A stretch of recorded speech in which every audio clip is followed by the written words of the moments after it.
اور ادھر ریاست اور سیاست، ان کا آپس میں کوئی تعلق نہیں۔ مذہب میں کیا ہے؟ عقیدہ اور کچھ عبادات اور کچھ رسومات، یہ مذہب ہے۔ اور سیاسی نظام، معاشی نظام، سماجی نظام، تعزیراتی نظام، جو آپ کو معلوم ہے جس کو ہم کہتے ہیں کہ جو لا ہے، کرمنل لا، سول لا، یہ ساری چیزیں یہ مل کر یہ ریاست بنتی ہے۔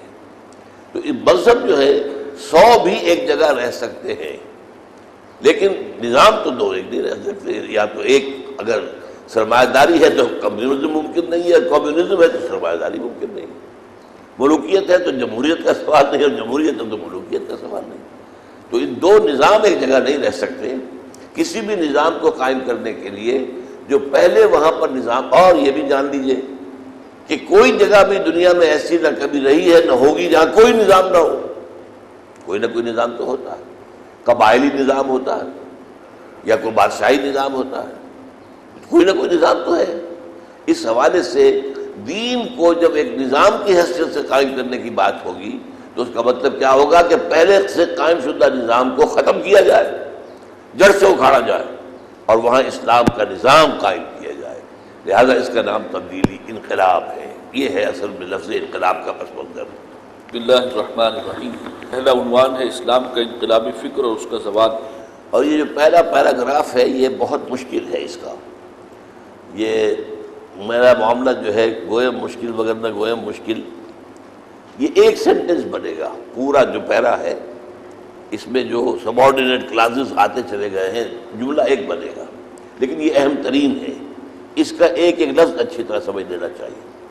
اور مذہب و سیاست کو یکجا کر کے ان کے مجموعے پر اللہ کی حاکمیت یعنی کتاب اللہ اور سنت رسول صلی اللہ علیہ وسلم کی غیر مشروط اور بلا استثناء بالادستی قائم کرنے کی جد و جہد میں تن من دھن کے ساتھ حصہ لیا جائے، تاکہ دین حق کے غلبے کی صورت میں وہ نظام عدل اجتماعی قائم ہو جائے جو انسانی حریت، اخوت اور مساوات کے معتدل اور متوازن مجموعے کی حیثیت سے خلق کے لیے خالق کی رحمت و ربوبیت اور عدل و قسط کا جامع اور کامل مظہر بن جائے۔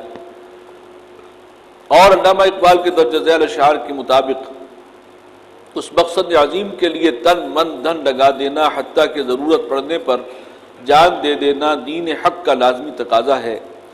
مقام بدلے دیگر چند باتیں نوٹ کیجیے۔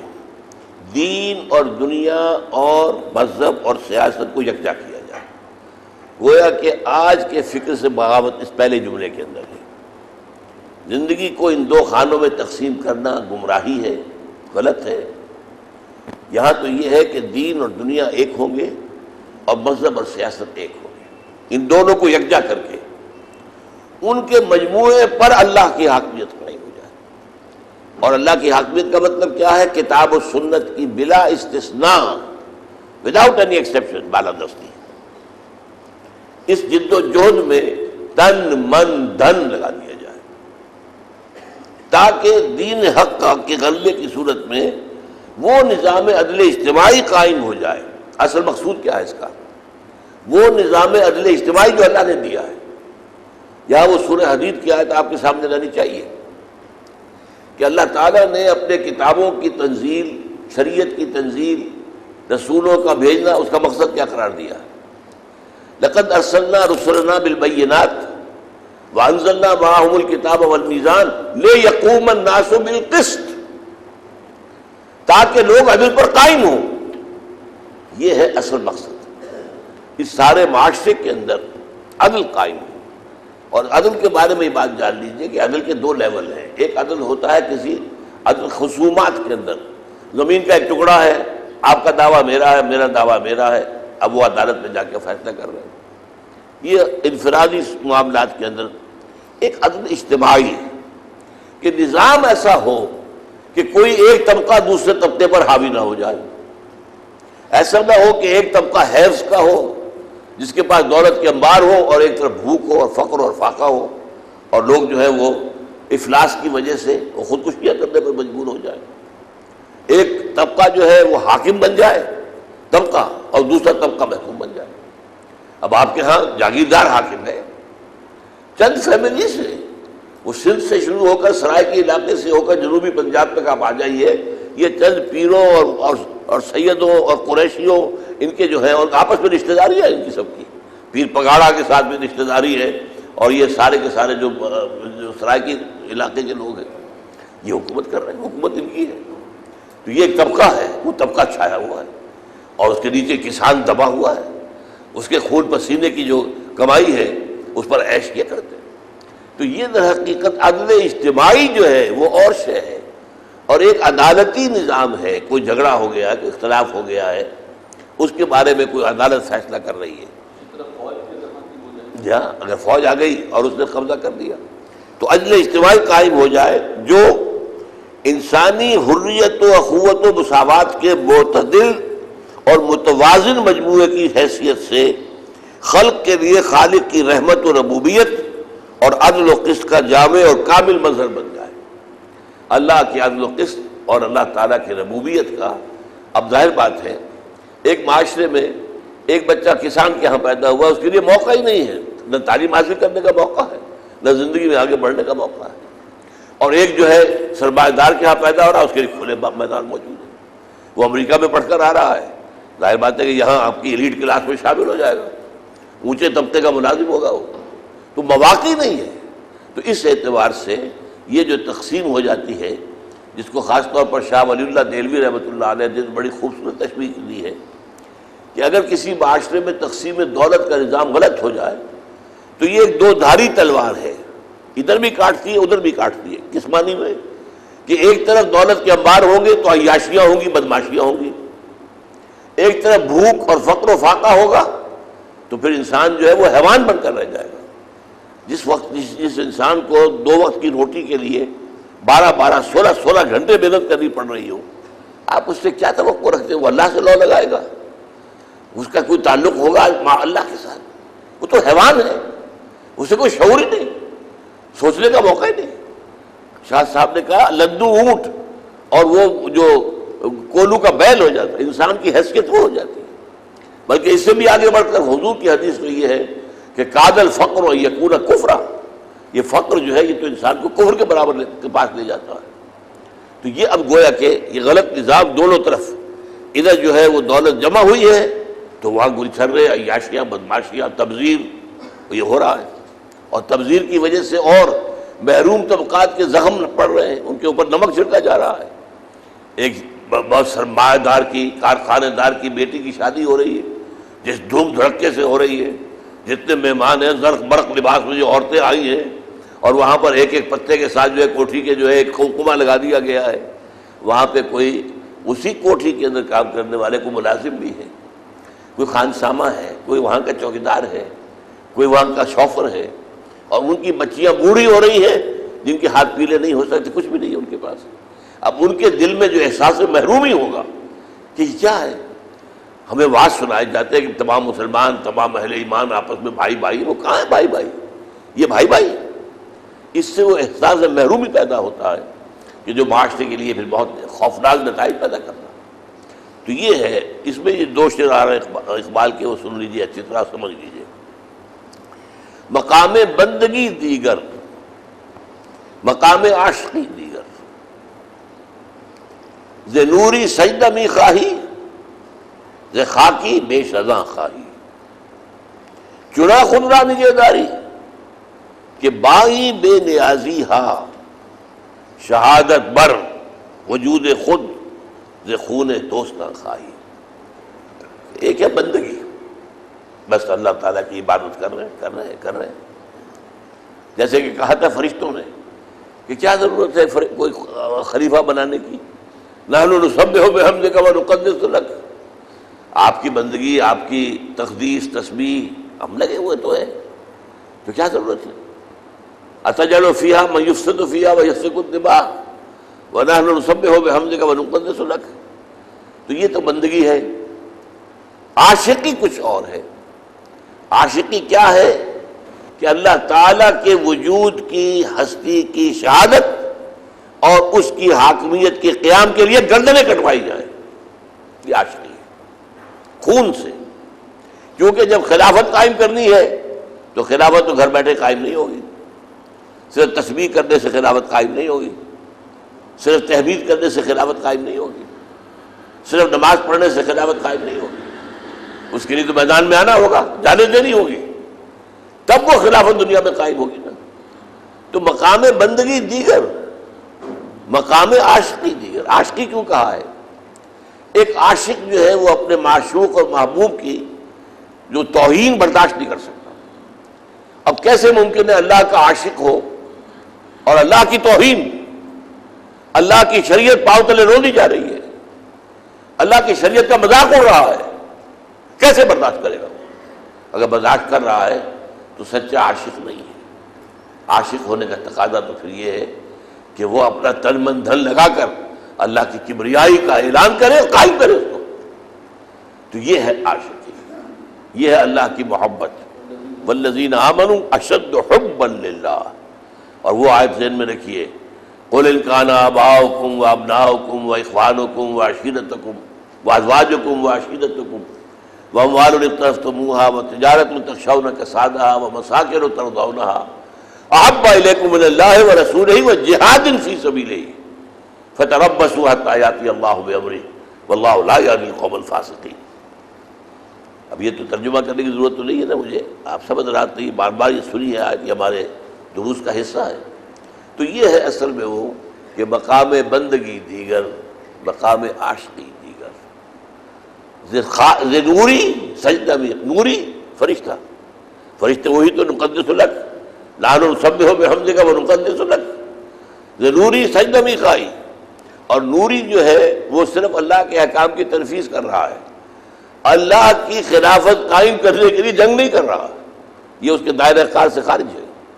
یہ کام انسانوں کا ہے۔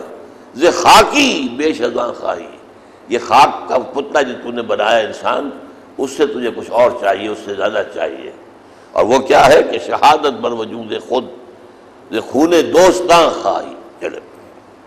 اور صرف ان عظیم ہستیوں کو مستثنا کرتے ہوئے جنہوں نے خواہ اس مقصد کے لیے کوئی عملی اقدام اور اجتماعی جدوجہد نہ کی ہو، لیکن اپنی پوری زندگی ایسی کسی جدوجہد کی تمہیدی اور ابتدائی مساعی میں صرف کر دی ہو، جیسے مثلاً شاہ ولی اللہ دہلوی رحمۃ اللہ علیہ اور علامہ اقبال مرحوم۔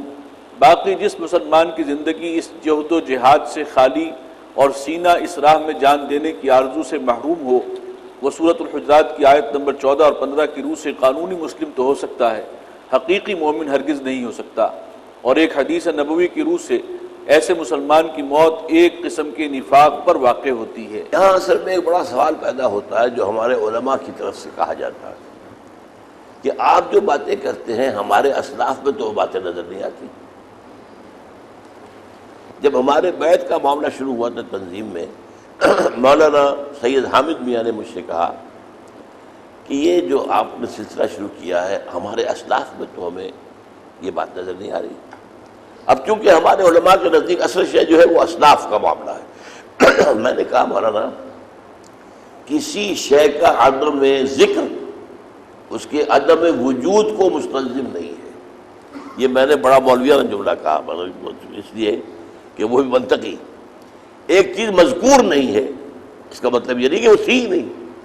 پھر میں نے مثال دی، میں نے چونکہ تھوڑا سا ایک سال جو ہے یونیورسٹی میں رہ کر ایم اے اسلامیات میں ایک سال میں نے کیا تھا، تو مولانا منتخب الحق صاحب جو تھے ہمارے استاد تھے، تو انہوں نے بتایا کہ مولانا معین الدین اجمیری جو ان کے استاد تھے، ان کی ایک خاص الماری تھی، لائبریری کی کتابیں ہوتی تھیں، تو اس کو کچھ عرصے کے بعد ان کو ہوا دے دینی، دھوپ دکھا دینی تاکہ کوئی اس میں دیمک ویمک نہ لگ رہی ہو، تو وہ ایک خاص الماری ایسی تھی جس کی چابی وہ کسی کو نہیں دیتے تھے، وہ خود کرتے تھے۔ ہم حیران تھے کہ اس میں کیا ہے، اور ان کے پاس جو ہے ولایتی لوگ بہت اچھا، ولایتی کہلاتے تھے اس زمانے میں افغان، یہ سرحد کے لوگ یا افغانستان، ولایتی، یہ ولایت تھا نا، تو اس ولایتی لوگ بہت آتے تھے۔ تو ایک دفعہ انہوں نے، طبیعت خراب تھی، مجھ سے کہہ دیا، یہ ان کے بہت شہید طالب علم تھے، کہ اس الماری کی چابی لو، تم لے لو اور تم اس کو صاف کر لو۔ اس میں دیکھا ایک رجسٹر موجود تھا جس میں ان لوگوں کے نام اور پتے درج تھے جنہوں نے ان سے بیعت جہاد کی ہوئی تھی۔ میں نے کہا وہ بیعت جہاد تھی، ذکر نہیں تھا اس کا، موجود تھی، اندر تھی۔ تو اس حوالے سے کسی شے کا عدم ذکر اس کے عدم وجود کو مستلزم نہیں ہے. کسی شے کا ذکر نہ ہونا لازم نہیں ہے کہ وہ موجود ہی نہ ہو. بہرحال اس پر تو وہ خاموش ہو گئے. لیکن یہ کہ بات واقع کیا دوسری ہے. ہمارے ہاں یہ کام واقعتاً وہ ایک خاص دور جب آیا ہے جب ملوکیت قائم ہو گئی اور 2-4 مرتبہ کی کوششوں میں دیکھا گیا کہ ناکامی ہوئی. حضرت حسین شہید ہو گئے اپنے خاندان سمیت, اور حضرت عبداللہ ابن زبیر شہید ہو گئے, نفس زکیہ شہید ہو گئے, حضرت زید شہید ہو گئے. وہ اٹھے تھے اسی بادشاہت کو ختم کرنے کے لیے. اب اس کے بعد یہ سمجھا گیا کہ اب ہمیں اس چھت کے نیچے رہنا ہے, یہ تو نہیں ہٹے گی. یہ تو یوں ہی ہے کہ جس کی لاٹھی اس کی بھینس. جس کے پاس طاقت ہے, بنو امیہ میں طاقت ہے, انہوں نے قبضہ کر دیا. بنو عباس کے اندر طاقت ہے, انہوں نے بنو امیہ کا جو ہے دیوالہ نکالا اور خود قابض ہو گئے. تو جس کی لاٹھی اس کی بھینس. بابر آیا اور ابراہیم لودھی کو شکست دی اور قابض ہو گیا. لیکن یہ ہے کہ اب اس کے نیچے نیچے ہی ہمیں دین کا کام کرنا ہے. اب وہ دین کے کام کیا رہ گئے؟ یا تو علمی کام رہ گیا, حدیثیں جمع کرو, فقہ مرتب کرو, تفسیریں لکھو, علم کلام مرتب کرو, یہ علمی کام ہے. یا پھر یہ ہے کہ تدریس کا کام, کم سے کم یہ قرآن کا علم, حدیث کا علم لوگوں میں عام کرو. اور نمبر 3, لوگوں کے کچھ نفوس کا تزکیہ. یہ جو ہے ایک خاص فن کی حیثیت سے اس لیے وجود میں آیا ہے, ورنہ یہ تینوں چیزیں ایک تھی. حضور کے دور میں تینوں چیزیں ایک تھیں. یہ ایک جو توحید تھی وہ آ کر تبدیل ہو گئی تسلیس کے اندر, تسلیس دین میں, یعنی خلافت راشدہ میں. اور حضور کا تو معاملہ ہے ہی ہے. یہ تینوں قیادتیں جو تھیں اس مسلمان امت کی وہ یکجا تھیں. سیاسی قائد بھی ابو بکر ہے, روحانی قائد بھی ابو بکر ہے, اور تیسرے عالم اور مجتہد بھی سب سے بڑے ابو بکر ہے.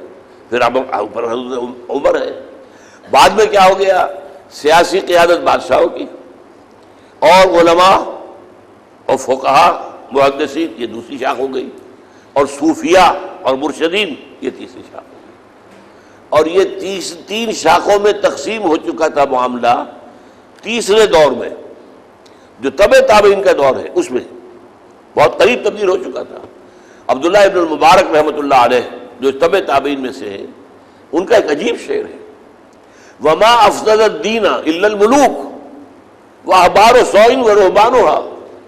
دین میں جو بھی فساد آیا ہے وہ 3 طرف سے آیا, یا بادشاہ سلطان, اور یا علماء سو دنیا دار مولوی, اور یا اسی طرح سے دنیا دار صوفی جنہوں نے تصوف کا لبادہ اوڑھا ہے اور اصل میں دنیا کما رہے ہیں. یہ 3 طبقے اس وقت ہو گئے تھے.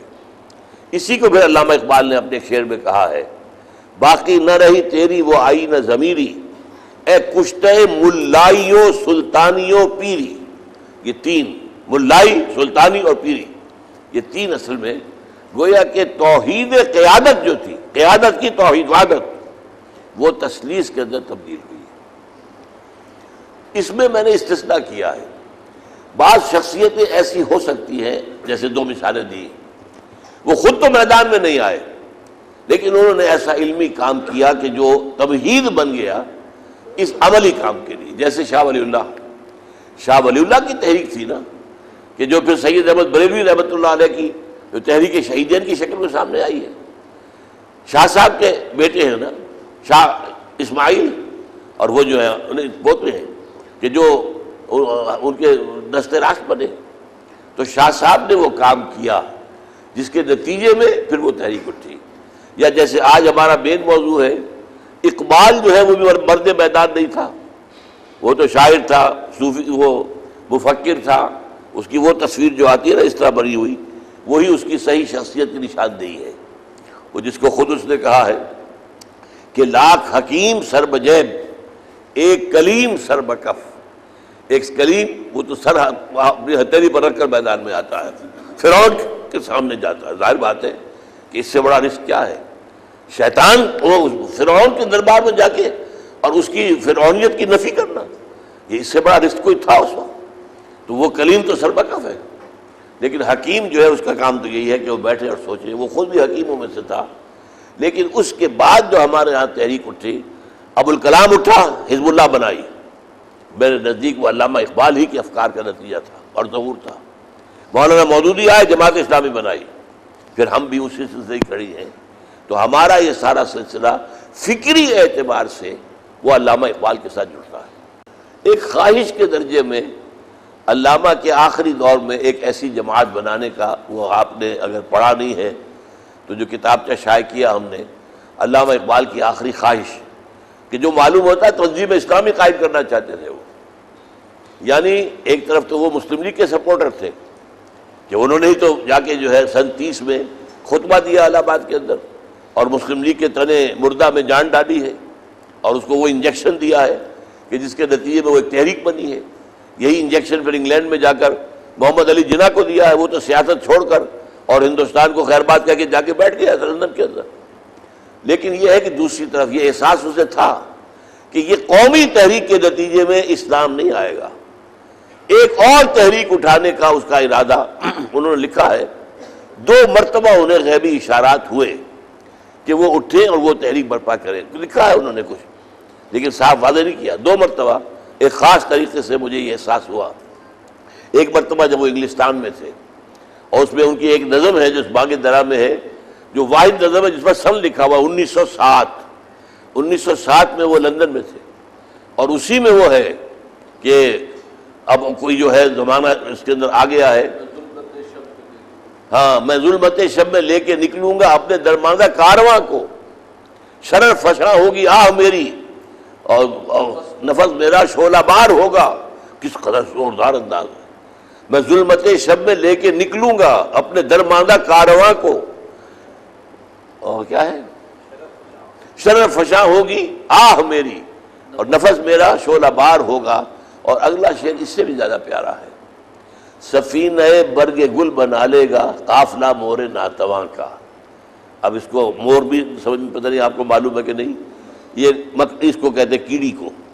کیڑیاں ہوتی ہیں نا، تو کیڑیوں کا قافلہ چل رہا ہوتا ہے نا، ایک کے پیچھے دوسرا، دوسرے کے بعد تیسرا اونٹ لگا ہوا، جیسے اونٹ کی دم کے ساتھ دوسرا اونٹ جو ہے وہ بندھا ہوا ہے. لیکن یہ کہ ہم ہیں چیونٹیوں کی طرح، ہم کمزور ہیں. لیکن جیسے یہ چیونٹیوں کا قافلہ ایک پھول کی پتی کو بھی اپنی کشتی بنا سکتا ہے. سفینہ برگ گل، پھول کی ایک پتی کو اپنا سفینہ بنا لے گا مور ناتواں کا قافلہ. اور 1000 موجوں کی ہو کشاکش، یہ دریا سے پار ہوگا، مگر یہ دریا سے پار ہوگا. تو یہ عظیمت تھی اس کی فکر میں. ہمت نہیں کی، وہ ہمت اس کی شخصیت میں تھی نہیں. پھر انہیں 1932 میں خیال آیا، یہ سن مجھے بہت پسند ہے، میرا سن پیدائش ہے یہ. تو یہ خیال اس کے دل میں پیدا ہوا ہے 1932 میں، جس سن میں میں پیدا ہوا ہوں. تو یہ، لیکن وہ اس کے بعد بھی وہاں جو تنظیم بنائی وہ کیا تھی؟ اس تنظیم میں طے تھا کہ صرف پریکٹسنگ مسلم آئیں گے، مسلم لیگ کی طرح نہیں کہ مسلم ہے تو مسلم لیگ میں آئے، شرابی ہو زانی ہو ہوا کرے، مسلم تو ہے نا. اور کیا وہ ہیرا منڈی کا چودھری ہو یا شراب کا ٹھیکہ چلاتا ہو، آئے، مسلم ہے تو مسلم لیگ میں نہیں، پریکٹسنگ مسلم. جو بعد میں جماعت اسلامی نے یہی کیا نا کہ دین پر کام عمل کرنے والے لوگ آئے. اس لیے تو قافلہ چھوٹا رہا، اسی لیے سیاست میں مار کھائی. سیاست میں تو 4 آنے کی ممبری والی جو ہوتی ہے جماعت وہ چلتی ہے. آپ کا ٹھیک ہو کے پھر آؤ، پھر سیاست نہیں ہو سکتی. سب سے بڑی حماقت ان کی یہی ہے کہ یہ تنظیم انہوں نے بنائی ہے انقلابی، وہ بنائی تھی اس وقت 1941 میں، اور استعمال کر رہے ہیں اسے انتخابات کے اندر. یہ بالکل یعنی یوں سمجھیے کہ بے محل، بے موقع، انمل بے جوڑ، کہ پریکٹسنگ مسلمز ہوں گے نمبر 1، بیت پر بنیاد ہوگی، جمہوریت نہیں ہوگی بلکہ حکم جو ہے وہ امیر کا ہوگا. یہ تمام چیزیں انتخابات میں کبھی حصہ نہیں لیں گے. اسی لیے تو میں نے کہا نا کہ معلوم ہوتا ہے کہ تنظیم اسلامی کا جو خاکہ میں نے بنایا ہے وہ تو اسی کا پرتاؤ ہے، وہی تو ہے، یہی تو چیزیں ہیں ہماری. اور کیا ہے؟ الیکشن، اس سے دوری. اور ہمارے ہاں فیصلہ جمہوری نظام نہیں ہے، بیٹھ کا نظام ہے. امیر کی بات چلے گی، آپ رائے دے سکتے ہیں، مشورہ دے سکتے ہیں، مشورہ دیجئے، مشاورت ہوگی، شاورہم فی الامر کا معاملہ ہوگا، امرہم شورا بینہم ہوگا، لیکن آخری فیصلہ امیر کا ہوگا. تو یہ چیزیں جو تھی، قادیانی کوئی شریک نہیں کیا جائے گا، یہ بھی اس میں طے تھا. حالانکہ مسلم لیگ میں آپ کو معلوم ہے کہ قادیانی کہاں سے کہاں پہنچے ہوئے تھے. یہاں تک کہ جناح صاحب نے ایک قادیانی کو جو ہے اپنا وزیر خارجہ بنا دیا. تو اس حوالے سے یہ تھا ان کے ذہن میں، لیکن یہ وہ زمانے میں کب ہوا ہے یہ معاملہ؟ یہ 35 کی بات ہے، سن 35، اور اس وقت وہ علیل تھے بہت، بعد میں وہ پتہ نہیں بس بند ہو گیا، ختم ہو گیا کام، لیکن ریکارڈ پر آ گیا ہے۔ جو لوگ ان میں شریک تھے اس وقت، ان میں نوجوان تھے، ڈاکٹر برہان احمد فاروقی اس وقت جو ہیں وہ علی گڑھ یونیورسٹی میں پڑھ رہے تھے، فلسفے کے طالب علم تھے، اور وہاں جو فلسفے کے استاد تھے وہ ان کا نام میں بھول رہا ہوں، ظفر الحسن صاحب، تو انہوں نے بھیجا تھا انہیں اقبال سے یہ بات کرنے کے لیے، تجویز ان کی طرف سے آئی تھی کہ ایسی جماعت ایسی ہونی چاہیے، جماعت مجاہدین علی گڑھ، یہ انہوں نے قائم کر دی تھی، جماعت مجاہدین علی گڑھ قائم کر دی تھی۔ اس کے بعد انہوں نے کہا کہ علامہ اقبال سے جا کے بات کی جائے اور انہیں رضامند کیا جائے کہ وہ اس کے امیر بنے، اور وہ مان گئے تھے، بیعت کرنے کے لیے تیار تھے۔ تو برہان احمد فاروقی صاحب نے، یہ میں نے کئی دفعہ کہا ہے کہ ہمارے اوپر بڑا احسان ہے ان کا کہ اپنے انتقال سے چند بہت کم عرصہ پہلے انہوں نے یہ کتاب لکھ لی جس میں وہ پوری روداد موجود ہے، تو وہ ریکارڈ پر وہ ہسٹری آ گئی ہے۔ اور یہ جن صاحب نے نہ پڑھی ہو یہ کتاب وہ ضرور پڑھیں، چھوٹی سی کتاب کیا ہے یہ، میرا خیال ہے کوئی 40-45 صفحے ہوں گے۔ تو علامہ اقبال کی آخری خواہش وہ یہ تھی۔ رہے وہ لوگ جو کسی ایسی جدوجہد میں بالفعل شریک رہے ہوں، پھر خواہ اپنی کسی ذاتی کمزوری اور خامی کی بنا پر، یا کسی نوع کے تکبر اور انانیت کے باعث، یا کسی داعی اور قائد کی کم ہمتی سے بددل ہو کر، یا اس میں خوء دل نوازی کی کمی کی شکایت کی بنا پر، یا اس کے کسی مرحلے پر غلط رخ اختیار کر لینے اور پھر اس پر ضد اور اصرار کے باعث علیحدگی اختیار کرنے، ان میں سے جو لوگ اس جد و جہد سے بالکل دستکش ہو کر بیٹھ رہیں اور عضو معطل بن کر رہ جائیں، ان سے بھی اللہ کے یہاں سخت جواب طلبی ہوگی۔ لیکن وہ لوگ جو اپنی بزدلی اور کم ہمتی پر پردہ ڈالنے کے لیے اس فکر ہی کو مجروح کرنے کی کوشش شروع کر دیں، وہ تو حدیث نبوی کے الفاظ شر الناس تحت ادیم السماء کے مصداق کامل، یعنی آسمان تلے کی بدترین مخلوق شمار کیے جانے کے لائق ہیں۔ تاہم اس اہم حقیقت کی وضاحت کے لیے ایک اجمالی تاریخی تجزیہ ضروری ہے۔ یہاں ایک بہت اہم بحث آ گئی ہے جو تنظیمی سطح پر اچھی طرح سمجھنے کی ہے۔ کوئی شخص کسی بھی اقامت دین کی یا اسلامی انقلاب کی تحریک میں شامل ہو، پھر اس کو چھوڑے، اس کے کچھ اسباب تو ہو سکتے ہیں جائز، لیکن اگر ان اسباب میں سے کوئی نہیں ہے اور کم ہمتی کی وجہ سے یا تکبر کی وجہ سے اگر کوئی چھوڑ کر جاتا ہے تو بدترین شخص ہے، شر من تحت ادیم السماء۔ اب وہ اسباب کون کون سے ہیں؟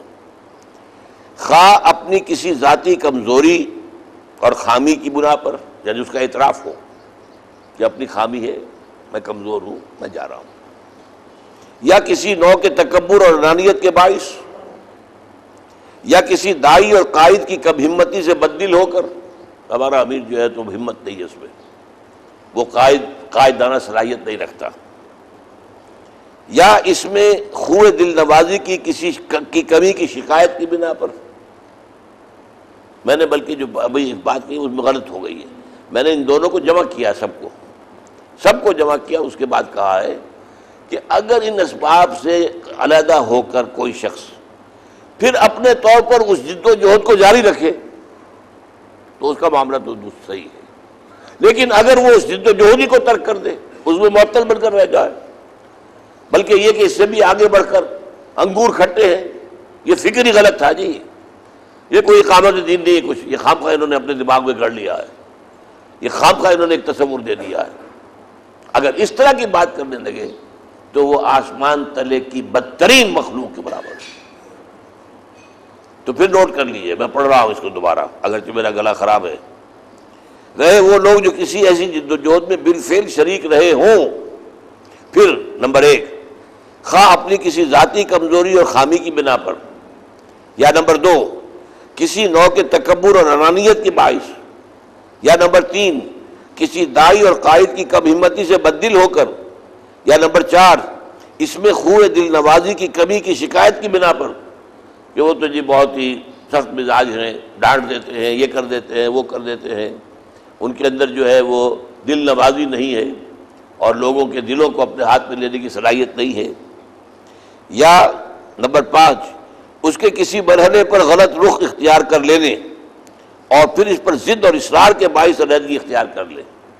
یہ پانچواں معاملہ میرا ہے کہ میں جماعت اسلامی سے اس بنا پر علیحدہ ہوا کہ وہ غلط رخ اختیار کر گئی اور 250 صفحے کا بیان لکھ کر اور 3 گھنٹے ماشی کوٹ میں کھڑے رہ کر مولانا مودودی کی موجودگی میں اپنی بات کو پیش کرنے کے بعد پھر میں علیحدہ ہوا ہوں، کیونکہ اتمام میں حجت کیا ہے کہ آپ نے راستہ بدل لیا ہے۔ میں کسی اور جماعت میں شریک ہوا تھا، آپ کی جماعت کچھ اور بن گئی ہے۔ وہ انقلابی جماعت تھی، اب یہ انتخابی جماعت، سیاسی جماعت بن گئی، قومی سیاسی جماعت۔ اچھا، اب کیا ہے اس سے آگے؟ ان میں سے جو لوگ اس جد و جہد سے بالکل دستکش ہو کر بیٹھ رہے ہیں اور اس میں معطل بن کر رہ جائیں، ان سے بھی اللہ کے یہاں سخت جواب طلبی ہوگی۔ لیکن وہ لوگ جو اپنی بزدلی اور کم ہمتی پر پردہ ڈالنے کے لیے اس فکر ہی کو مجروح کرنے کی کوشش شروع کر دیں، وہ تو حدیث نبوی کے الفاظ شر الناس تحت عدیم السماء، اصل الفاظ شر من تحت عدیم السماء کے مصداق کامل یعنی آسمان تلے کی بدترین مخلوق شمار کیے جانے کے لائق ہیں۔ تاہم اس حقیقت کی وضاحت کے لیے ایک اجمالی تاریخی تجزیہ ضروری ہے۔ اصل مضمون تو اب شروع ہو رہا ہے۔ چلو بھائی، ایسے لوگوں میں جو اس فکر کو مجروح کرنے والے ہیں، اس دور میں نمایاں نام، بہت بڑا نام مولانا اصلاحی صاحب کا ہے، جنہوں نے اس فکری کو آ کر ختم کیا ہے۔ حالانکہ تحریکیت میں سب سے آگے جماعت اسلامی مولانا مودودی تھے۔ ان کی کتاب دعوت دین، اس کا طریقہ کار کو میں آج بھی اپنی محبوب ترین کتابوں میں سے مانتا ہوں۔ لیکن اس کے بعد یہ کہ یہ جماعت سازی غلط ہے، یہ اقامت دین خامخواہ کا خیال ہے، یہاں تک چلے گئے، انتہا ہو گئی۔ لیکن وحید الدین خان نہیں، مطلب یہ کہ میں کہتا ہوں جتنے بڑے آدمی تھے، وحید الدین خان کی تو کوئی حیثیت نہیں تھی۔ وہ تو تقسیم کے بعد جماعت ہند کی شورا کے رکن تھے، اللہ خیر صلی اللہ، کوئی بہت بڑا منصب بھی ان کے پاس نہیں تھا۔ انہوں نے اس کو لیا، اور پھر ہمارے ہاں جاوید احمد غامدی، انہوں نے وحید الدین خان سے یہ مستعار لے کر اور مولانا اصلاحی سے، تو پھر انہوں نے اس فکر کو جو ہے مجروح کرنے کی کوشش کی۔ تو یہ ہوتا ہے، یہ تو ہمارا تو آئے گا کہ گریز کی راہیں، یعنی وہاں آ کر وہاں سے پیچھے ہٹنا، اس کی مثالیں جو ہیں بڑی، وہ اس میں آ جائیں گی آگے۔ اس حقیقت کا اعتراف تو اپنے اور غیر اور دوست اور دشمن سب کرتے ہیں کہ نبی اکرم صلی اللہ علیہ وسلم نے اپنی 20 سالہ عظیم اور معجزانہ انقلابی جدوجہد کے ذریعے دین حق کے غلبے کی صورت میں متذکرہ بالا نظام عدل و قسط بالفعل قائم فرما دیا تھا، اور مزید یہ کہ یہ نظام اپنی کامل اور مکمل صورت میں آپ کے انتقال کے بعد بھی کم و بیش کم از کم 30 برس تک قائم رہا۔ البتہ اس کے ضمن میں 2 وسوسے اغیار اور اعداء نے پیدا کر دیے ہیں جن کی جانب اجمالی اشارہ مناسب ہے۔ یہ یہاں بھی 2 وسوسے آ رہے ہیں، تو پہلے میں نے ایک بات کی وضاحت کی تھی، اس میں ایک کمی رہ گئی ہے، یعنی یہ کہ یہ جو دور تھا ہمارا جس میں کہ ہم دیکھتے نہیں کہ اقامت دین کی تحریک کسی نے چلائی ہو۔ مجددین بڑے بڑے ہیں، انہوں نے بھی نہیں چلائی۔ کوئی جماعت بنانا، پھر اس جماعت کو لے کر انقلاب کے لیے میدان میں آنا اور نظام سے ٹکرانا، اس کی وجوہات میں 2 باتیں اور بھی شامل ہیں۔ ایک تو یہ کہ یہ محسوس ہو گیا تھا کہ یہ سیاست تو اب طاقت کے بل پر چلے گی، اب اس کے سوا چارہ کار نہیں ہے۔ 2 اور اسباب تھے۔ ایک سبب یہ تھا کہ کم سے کم اس دور میں شریعت اسلامی نافذ تھی، صرف سیاست اوپر کی بدلی ہے کہ جو خلیفہ کا منصب ہے وہ باہمی مشاورت سے طے نہیں ہو رہا، اہلیت کی بنیاد پر طے نہیں ہو رہا، وہ خاندانی طور پر آ رہا ہے، وہ وراثتی منصب بن گیا ہے، وہ خاندانی جاگیر بن گئی ہے۔ لیکن نیچے ظاہر بات ہے قاضی تھے، مفتی تھے، شریعت نافذ تھی، ایک بات۔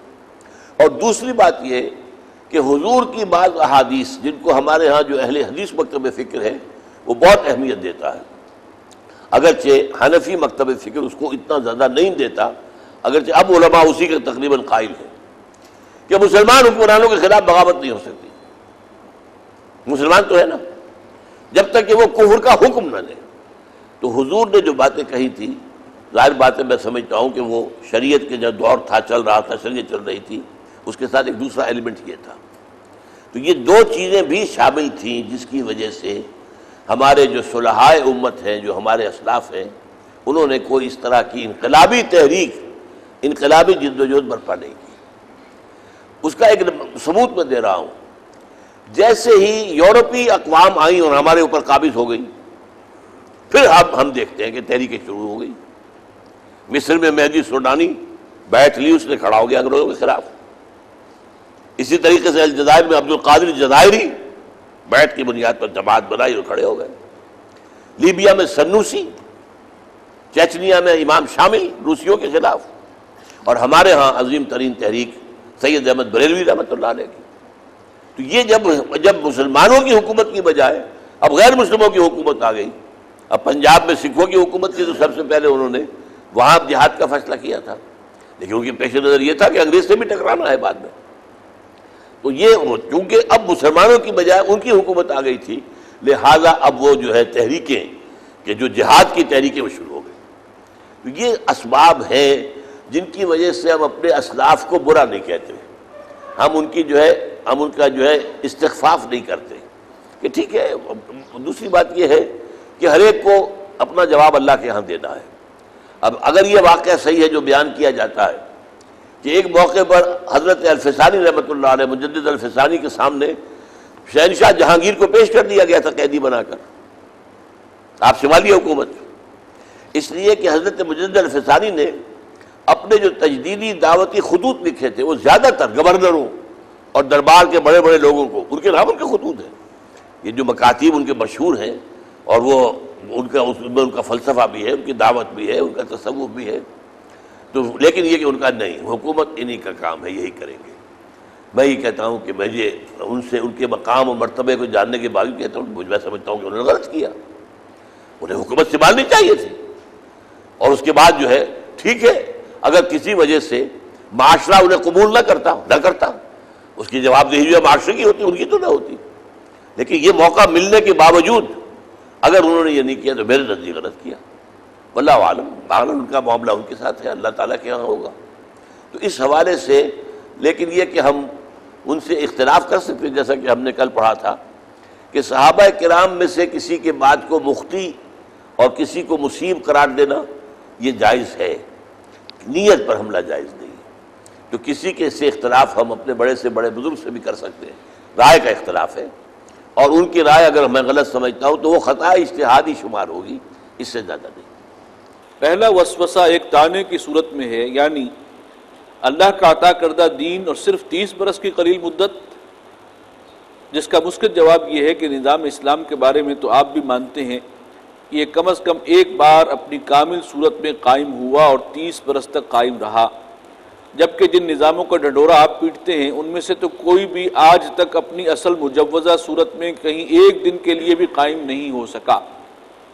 یہ الزامی جواب ہے، کہیں مناظرہ ہو، آپ کی کوئی ہو رہی ہے کسی سے بات، تو پھر یہ کہ کسی کو چپ کرانے کے لیے وہ یہ ہے کہ اسلام کا نظام تو آپ بھی مانتے ہیں کہ کامل نظام جو اسلام کا تھا وہ 30 برس خلافت راشدہ، اور اس میں شامل کرنے چاہیے 10 برس حضور کے مدینے میں جو حکومت تھی، حکومت تو تھی، تو یہ 40 برس رہا کہ نہیں رہا؟ کہ ہاں رہا۔ مجھے یہ بتایا جائے کہ جس جمہوریت کا خواب والٹیئر نے اور روسو نے دیکھا تھا، یا جس کی جو ہے بنیادی کی تھی کبھی افلاطون نے ریپبلک میں اپنی کتاب میں، وہ آج تک کہیں قائم ہوئی ہے کہ نہیں؟ وہ تو ایک دن بھی قائم نہیں ہوئی۔ یہ کہتے ہیں ہم چل رہے ہیں ادھر، we are progressing in that direction.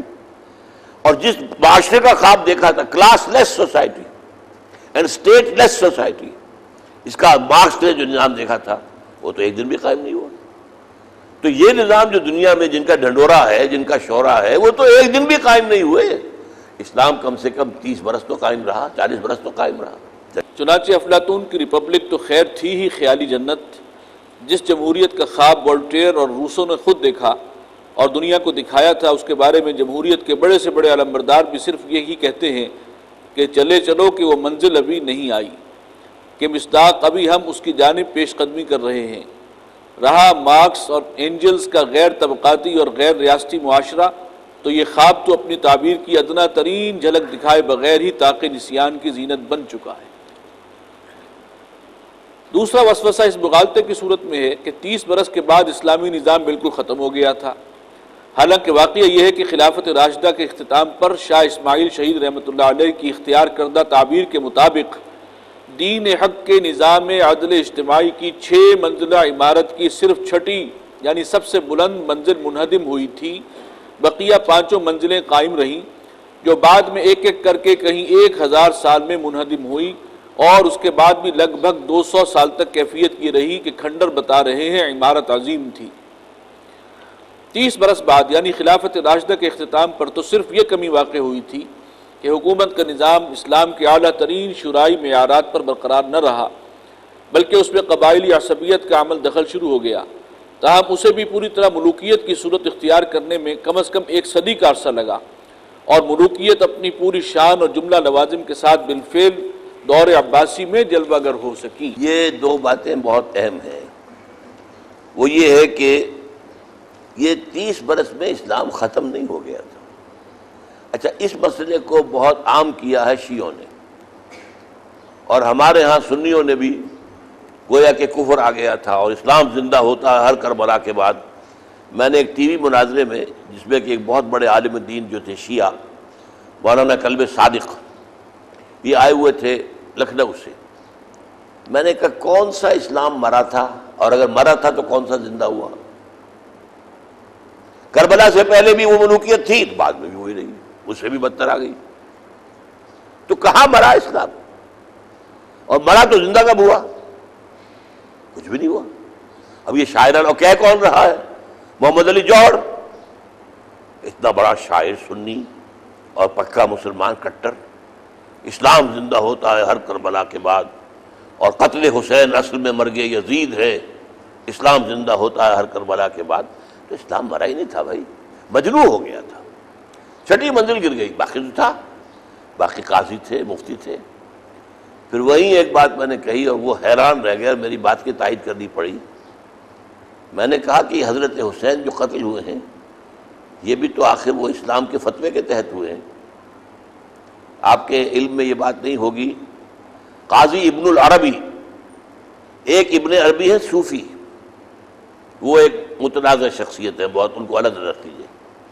ایک ہے قاضی ابن العربی، وہ ہے ابن عربی، یہ ہے ابن العربی، وہ ہے جنہوں نے کتاب لکھی ہے احکام القرآن، اور یہ 2 حضرات نے لکھی ہے، جساس اور یہ ابن العربی۔ انہوں نے قرآن مجید کی صرف ان آیات کی تفسیر لکھی ہے جن سے کہ شرعی احکام مستنبط ہوتے ہیں، باقی کو چھوڑ دیا۔ احکام القرآن، جن آیتوں سے کوئی فقہی احکام جو ہیں وہ نکالے جا رہے ہیں، نکالے گئے ہیں، نکالے جا سکتے ہیں، صرف ان کی تفسیر لکھی ہے۔ اور وہ کہتے ہیں، ان کا قول ہے یہ، قتل الحسین بسیف جدہ ہی، حسین قتل ہوا ہے اپنے نانا کی تلوار سے۔ کیا مطلب ہے اس کا؟ نانا نے فرمایا تھا کہ جب ایک خلیفہ کی بیعت ہو جائے تو اگر دوسرا کھڑا ہو تو گردن اڑا دو۔ تو بیعت تو ہو چکی تھی یزید کی، پورے عالم اسلام نے مان لیا تھا، جبر سے مانا، کیسے مانا، خریدے گئے، جو بھی ہوا ہو، دی لاء ریمینز دیئر، بیعت ہو گئی۔ اور اس میں بیعت کرنے والوں میں عبداللہ ابن عباس بھی ہے، جو حضرت حسین کے نانا بنے گے، یا کیا بنے گے؟ نانا تو کم سے کم بنے گے، حضور کے شہزاد بھائی ہیں۔ اور آپ کو معلوم ہے عبداللہ ابن عمر بھی ہیں۔ ایک کا معاملہ جو ہے سنت کے معاملے میں، اور ایک کا تفسیر کے معاملے میں بلندی پر ہے، بیعت کی انہوں نے۔ تو وہ کہنے لگے ہاں یہ تو واقعی، یہ تو مفتی اعظم کا فتویٰ تھا جس پر کہ اس کے بعد مجھے بتایا ہے، انیق نے ایک گفتگو ہوئی تھی ابھی کراچی میں، اس کے بعد ان کا کراچی میں نکلنا دشوار ہو گیا۔ شیعوں نے یہ سنا، آگ بگولا ہو گئے کہ یہ انہوں نے مان لیا، میری بات جو ہے مان لی، اور اس کے اوپر اس کی تردید نہیں کی، تو وہاں ان کا کراچی میں نکلنا مشکل ہو گیا۔ حالانکہ وہ بڑے چاؤ سے اور بڑے اہتمام کے ساتھ ہر سال یہاں بلائے جاتے تھے، اور 10 دن ان کی مجلسیں ہوتی تھی کراچی میں، بڑے مرکزی مقام پر، خالق دینہ ہال کے اندر مرکزی مقام۔ تو بہرحال یہ بات جو ہے کہ اسلام جو ہے ختم نہیں ہوا تھا، مجروح ہو گیا تھا، 6ٹھی منزل گر گئی۔ پھر یہ کہ رفتہ رفتہ اور بھی گری ہیں۔ پھر معاشیات کا معاملہ خراب ہوا ہے، یہ پھر کسی وقت میں بیان کروں گا۔ معاشیات میں زمینداری، جاگیرداری آ گئی ہے، جس کو کہ آپ کو معلوم ہے کہ حضرت عمر بن عبدالعزیز کا سب سے بڑا کارنامہ کیا تھا؟ تجدیدی 2 ہی کام تو انہوں نے کیے تھے، اور تو کوئی خرابی ابھی آئی نہیں تھی۔ ایک یہ کہ نامزدگی کی بنا پر ان کا میں خلافت قبول نہیں کرتا، ہاں اگر لوگ چاہتے ہیں تو مان لوگ کا ہم چاہتے ہیں، ٹھیک ہے۔ دوسرا یہ کہ جتنی جاگیریں حضرت امیر معاویہ کے دور سے لے کر ان کے دور تک دی گئی تھی، سب کے کاغذات منگوائے اور ان کو قینچی لے کر بیٹھ گئے اور ان کو سب کو قتل کے پھینک دیا، جاگیریں ختم۔ تو جاگیرداری آ گئی ملوکیت کے اندر، اور جاگیرداری آ گئی تو مزارعت کے حلال ہونے کا فتویٰ تو دینا پڑے گا۔ جاگیردار جو ہے اتنی بڑی جاگیر کو خود کاشت کر سکتا نہیں کر سکتا، ورنہ امام اعظم کے نزدیک حرام اور امام مالک کے نزدیک حرام، یہ دو ہی ہمارے ہاں فقہا کی شاخیں ہیں۔ ایک وہ ہیں اصحاب الحدیث جن میں ٹاپ پر کون ہے؟ امام مالک، پھر امام شافعی، پھر امام احمد ابن حنبل، اور ادھر جو ہے اصحاب الرائے ان کو کہتے ہیں، قیاس والے لوگ، وہ حضرت امام ابو حنیفہ، پھر ان کے یہ شاگرد، دونوں کے ٹاپ پر جو ہے وہ مزارعت کو حرام کہہ رہے ہیں۔ اور قاضی ابو یوسف چونکہ انہوں نے وہ جو منصب تھا حکومت کا وہ قبول کر لیا، قاضی القضات بن گئے، امام ابو حنیفہ نے نہیں مانا، مارے کھائیں، جیل میں گئے، جیل میں ہی ان کا انتقال ہوا۔ انہوں نے ان کے ساتھ ملوکیت کے ساتھ تعاون کرنا پسند نہیں کیا، جیل میں گئے، لیکن شاگرد نے جو ہے قبول کر لیا۔ تو بہرحال اس طریقے سے پھر رفتہ رفتہ پھر میں نے لکھا ہے 1000 سال میں وہ پوری عمارت جا کر منہدم ہوئی ہے، یہ کوئی 30 برس میں نہیں ہو گئی تھی۔ اور یہ کب منہدم ہوئی ہے؟ جب آ گئی ویسٹرن کولونیلزم، اب سارا نظام ان کا تھا، اب انگریز آ گئے، ولندیزی آ گئے، ڈچ آ گئے، اطالوی آ گئے، فرانسیسی آ گئے، یہ سب آ گئے، تو ظاہر بات ہے کہ اب تو ان کا نظام تھا۔ صفحہ 8 پہ ہم پہنچے ہیں۔ پھر یہ تو ہماری تاریخ کا نہایت شاندار اور قابل فخر باب اور نبی اکرم صلی اللہ علیہ وسلم کی تعلیم و تربیت کا عظیم مظہر ہے کہ خلافت کے ملوکیت میں تبدیل ہونے کے تدریجی عمل کے ہر مرحلے پر اصحاب ہمت و عزیمت اس زوال اور انحطاط کو روکنے کے لیے اپنی اور اپنے ساتھیوں کی جانوں کا نذرانہ پیش کرتے رہے۔ چنانچہ اولین مرحلے پر سیدنا حسین ابن علی اور سیدنا عبداللہ ابن زبیر رضی اللہ تعالی عنہم، اور درمیانی اور آخری مراحل میں حضرت حسین رضی اللہ تعالی عنہ کی اولاد میں سے حضرت زید ابن علی اور حضرت حسن کی اولاد میں سے محمد ابن عبداللہ المعروف بنفس زکیہ اور ان کے بھائی ابراہیم بن عبداللہ رحمۃ اللہ علیہ مجمعین نے اس زوال کو اپنی جانوں کی قربانی کے ذریعے روکنے کی کوشش کی۔ اور اگر ان تمام حضرات کی مساعی دنیاوی اور فوری اعتبار سے ناکام ہو گئیں تو اس سے ان پر ہرگز کوئی حرف نہیں آتا، اس لیے کہ دنیاوی اور فوری اعتبار سے تو ان سے پہلے بے شمار انبیاء کرام بھی دنیا سے ناکام ہی گزر گئے، یعنی دنیاوی اعتبار سے۔ یہ ناکام پر قومیں لگے ہوئے ہیں، مطلب یہ کہ ہم تو ناکام نہیں سمجھتے، وہ تو ہر نبی کامیاب ہے، اور جو شخص بھی غیر نبی بھی ہو اگر اسی کام میں اپنی جان لگا دے، زندگی کھپا دے، کامیاب ہوگا۔ لیکن یہاں پر ان کو ناکام سمجھا جائے گا کہ وہ قائم تو نہیں کر سکے اللہ کے دین کو، تو اس حوالے سے اگر وہ ناکام رہے تو کوئی بات نہیں، لیکن ان کی ہماری تاریخ کے یا درشاں باب ہے۔ اس میں اگلا پیرا ذرا ایک پہلو سے بہت اہم ہے، اس کو نوٹ کر لیجئے، اس لیے کہ ہمارے ہاں بہت سے لوگ جو ہیں ان حضرات کے اوپر تنقید کرتے ہیں کہ انہوں نے کام غلط کیا، انہوں نے خروج کیا، خروج غلط ہے، انہوں نے حکومت کی خواہش کے اندر یہ کام کیا۔ ایک ناسبی طبقہ ہمارے ہاں شمار ہوتا ہے جو کہ اہل سنت میں ایکسٹریمسٹ ہے، کہ حضرت حسین یہ لسٹ آف پاور تھا، یہ حکومت کی جو ہے کی طلب میں انہوں نے یہ سارا کام کیا ہے۔ تو یہ چیزیں در حقیقت یہ بالکل مناسب نہیں ہے، یہ اس کو پڑھ لیجیے۔ افسوس ہے کہ آج کے دور میں بعض کم ظرف اور کم ہمت بلکہ بدباطن لوگ ان نفوس قدسیہ کا ذکر توہین آمیز انداز میں کر کے اور ان کے عظیم کارناموں کو خود ساختہ فقہی اور قانونی معیار پر پرکھنے کی کوشش کر کے اپنے خبث باطن کا اظہار کرتے ہیں، اور اپنی کور چشمی کے باعث اس تاریخی حقیقت کو بھی نظر انداز کر دیتے ہیں کہ فقہ اسلامی کے دونوں اولین ائمہ یعنی فقہاء اسلام کا سید الطائفہ اور امام اعظم حضرت ابو حنیفہ رحمہ اللہ، اور حدیث نبوی کا پہلا مجموعہ مرتب کرنے والے امام دار الہجرہ حضرت مالک بن انس رحمہ اللہ نے حضرت نفس زکیہ رحمۃ اللہ علیہ سے دام درم سخن تعاون کیا تھا، جس سے بآسانی قیاس کیا جا سکتا ہے کہ اگر ان حضرات کو حسین ابن علی اور عبداللہ ابن زبیر رضی اللہ تعالی عنہما کا زمانہ ملا ہوتا تو ان کا طرز عمل کیا ہوتا۔ یہ بات بہت اہم ہے کہ امام ابو حنیفہ کے نزدیک فاسق و فاجر مسلمان حکمران کے خلاف بغاوت کی جا سکتی ہے، یہ حرام نہیں ہے۔ میں نے آپ کو بتایا کہ اہل حدیث جو فکر کے لوگ ہیں وہ اس کو بالکل غلط سمجھتے ہیں۔ یہی وجہ ہے کہ بیٹھا ہوا ہے سعودی حکمران خاندان، بیٹھا عیش، اور کوئی مجال نہیں وہاں پر کہ اس کے خلاف کوئی تحریک چل سکے۔ شیعوں نے کر کے دکھا دیا کارنامہ، اس حرام زادے کو بھگایا ہے وہاں سے، اور اس کو دفن ہونے کی جگہ نہیں ملی۔ وہ جو کتنا ہے بد نصیب ظفر، دفن کے لیے 2 گز زمین بھی مل نہ سکی کوئے یار میں، جو شہنشاہوں کا شہنشاہ، جو سائرس کی روایت کو زندہ کرنا چاہ رہا تھا، 2500 سالہ برسی بنائی تھی ذوالقرنین کی، کیخسرو کی، سائرس کی، کہ جو شان اس وقت تھی سلطنت ایران کی وہ دوبارہ میں قائم کر دوں گا، اس کو جو کوئی جگہ نہیں ملی۔ یہاں تک کہ اس کا جو سب سے بڑا پیٹرن تھا، جس کا وہ ایجنٹ تھا اس علاقے میں، امریکہ، انہوں نے کہہ دیا ادھر مت آنا۔ اس نے کہا میں مر رہا ہوں، میں کینسر سے کا بیمار ہوں۔ اچھا ٹھیک ہے، تو ہوائی جہاز سے اترو، اور نو ریڈ کارپٹ، کوئی لال کارپٹ نہیں بچھائی جائے گی تمہارے لیے، سیدھے ہسپتال جاؤ، اور ہسپتال سے زندہ یا مردہ نکلو تو باہر جاؤ، امریکہ میں کوئی جگہ نہیں تمہارے لیے۔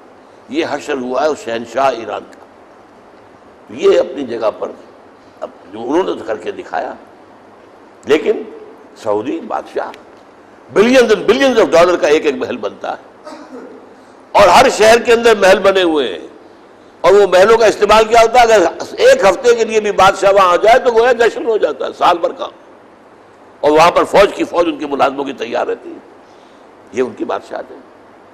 چند ہزار جو ہے پرنسز ہو گئے ہیں وہاں پر، ساری دولت ان کے پاس ہے، جتنے ٹھیکے ملتے ہیں ان کے ذریعے ملتے ہیں، ان میں جو ہے کک بیک سارا ان کے پاس جاتا ہے، دولت ان کی ساری جو ہے وہ امریکہ کے اندر جمع ہے۔ یہ سارا نظام جو ہے، اور وہاں پر جو ہے سلفی تحریک باقی جگہوں پر جا کر جہاد کرنے کے لیے تیار ہے، جا رہے ہیں، اس میں کوئی شک نہیں، بوسنیا میں بھی گئے ہیں اور مقامات پر بھی گئے ہیں، اور سلفی اس وقت جو ہے امریکہ کی ہٹ لسٹ پر ہیں۔ سلفی کو وہ سمجھتے ہیں کہ یہ ہمارے لیے خطرناک ہے، لیکن جیسے ہمارے ہاں جماعت الدعوہ کشمیر میں جہاد کیا، مجھ سے جب وہ ملاقات ایک ہو گئی تھی ان کی، کوئی 20 سال پہلے کی بات میں آپ کو بتا رہا ہوں، حرم میں بیٹھا ہوا تھا، حرم مکہ میں آئے میرے پاس 5 6 7 آدمی اور تھے ان کے ساتھ، کہہ لے ڈاکٹر صاحب آپ جہاد میں حصہ کیوں نہیں لیتے؟ کہ جہاد کشمیر کر رہے تھے اس وقت۔ میں نے کہا بیٹھیے ذرا، تشریف رکھیے، بات کرتے ہیں۔ میں نے کہا آپ مجھے یہ بتائیے، پاکستان میں اسلامی نظام قائم ہے؟ نہیں، تو وہاں کیوں نہیں کرتے جہاد آپ؟ چپ۔ میں نے کہا کہ پہلا کام ہمارا یہ ہے وہ اسلامی نظام قائم کریں، اس کے لیے یہ بھی ہو سکتا ہے اگر آپ کی جماعت اتنی ہو، مسلح جد و جہد بھی ہو سکتی ہے، اسلام کا راستہ روکنے والے چاہے نام نہاد مسلمان ہوں ان کے خلاف تلوار اٹھائی جا سکتی ہے۔ میں اس میں امام ابو حنیفہ کی فتوے کا قائل ہوں، یقیناً اگر راستہ روکنے والے ہیں اسلام کا چاہے نام ان کے کچھ بھی ہوں۔ تو انہوں نے جب دیکھا کہ میری بات کا ان کے ساتھیوں پر اثر ہو رہا ہے تو فوراً کھڑے ہو گئے، اچھا آپ سے لاہور میں ملاقات ہوگی۔ پھر وہ دن نہیں آیا لاہور میں، وہ ملاقات کی کوشش کرنی۔ چنانچہ واقعہ یہ ہے کہ جیسے ایمان کے لطیف اور ماورائی حقائق کو ارسطو کی منطق کی محدود میزان پر تولنا ناممکن ہے، اسی طرح ان حضرات کی منو ہی نہیں ٹنو وزنی عظیمت کو ملوکیت کے نازک مزاج شاہاں تاب سخن ندارت والے دور میں پروان چڑھنے والی فقہ کی سناروں والی نازک ترازو میں تولنے کی کوشش کرنا حماقت محض ہے۔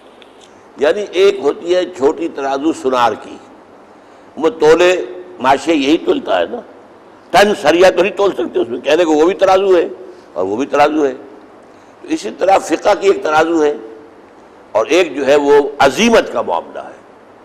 تو عظیمت کے معاملے کو سمجھیے کہ اس میں ٹنوں عظیمت والا معاملہ، یہ اپنی جانیں دے دینا، نفس زکیہ نے جس طریقے سے جانیں دی ہیں، حضرت زید نے جانیں دی ہیں، حضرت حسین نے جانیں دی ہے، اور یہ ساری جو عبداللہ ابن زبیر نے جان دی ہے، تو یہ کام جو ہے ان کی باتوں کے اوپر وہ فقہی فتوے لگانا کہ یہ تو انہوں نے غلط کام کیا تھا، انہوں نے جو ہے وہ شریعت کے خلاف، فقہ کے خلاف کام کیا ہے، تو میرے نزدیک یہ اصل میں وہ سنار کی جو نازک جو ہے ترازو، اس میں یہ لوہا توڑنے کی کوشش ہے۔ بہرحال جب عالم اسلام میں حدیث نبوی کے الفاظ میں کاٹ کھانے والی ملوکیت اور جابرانہ بادشاہت کا نظام مستحکم اور متمکن ہو گیا اور اس کی پہلوٹی کی بیٹی بھی جوان ہو گئی، یعنی جاگیرداری بھی پوری طرح رائج ہو گئی، اور عوام کو اس کے ظالمانہ استبدادی نظام کو ایک امر واقعی کی حیثیت سے عملاً قبول کرنا پڑا، تو اس کے لازمی اور منطقی نتیجے کے طور پر مسلمانوں کے دینی تصورات میں بھی تنزل کا عمل شروع ہو گیا،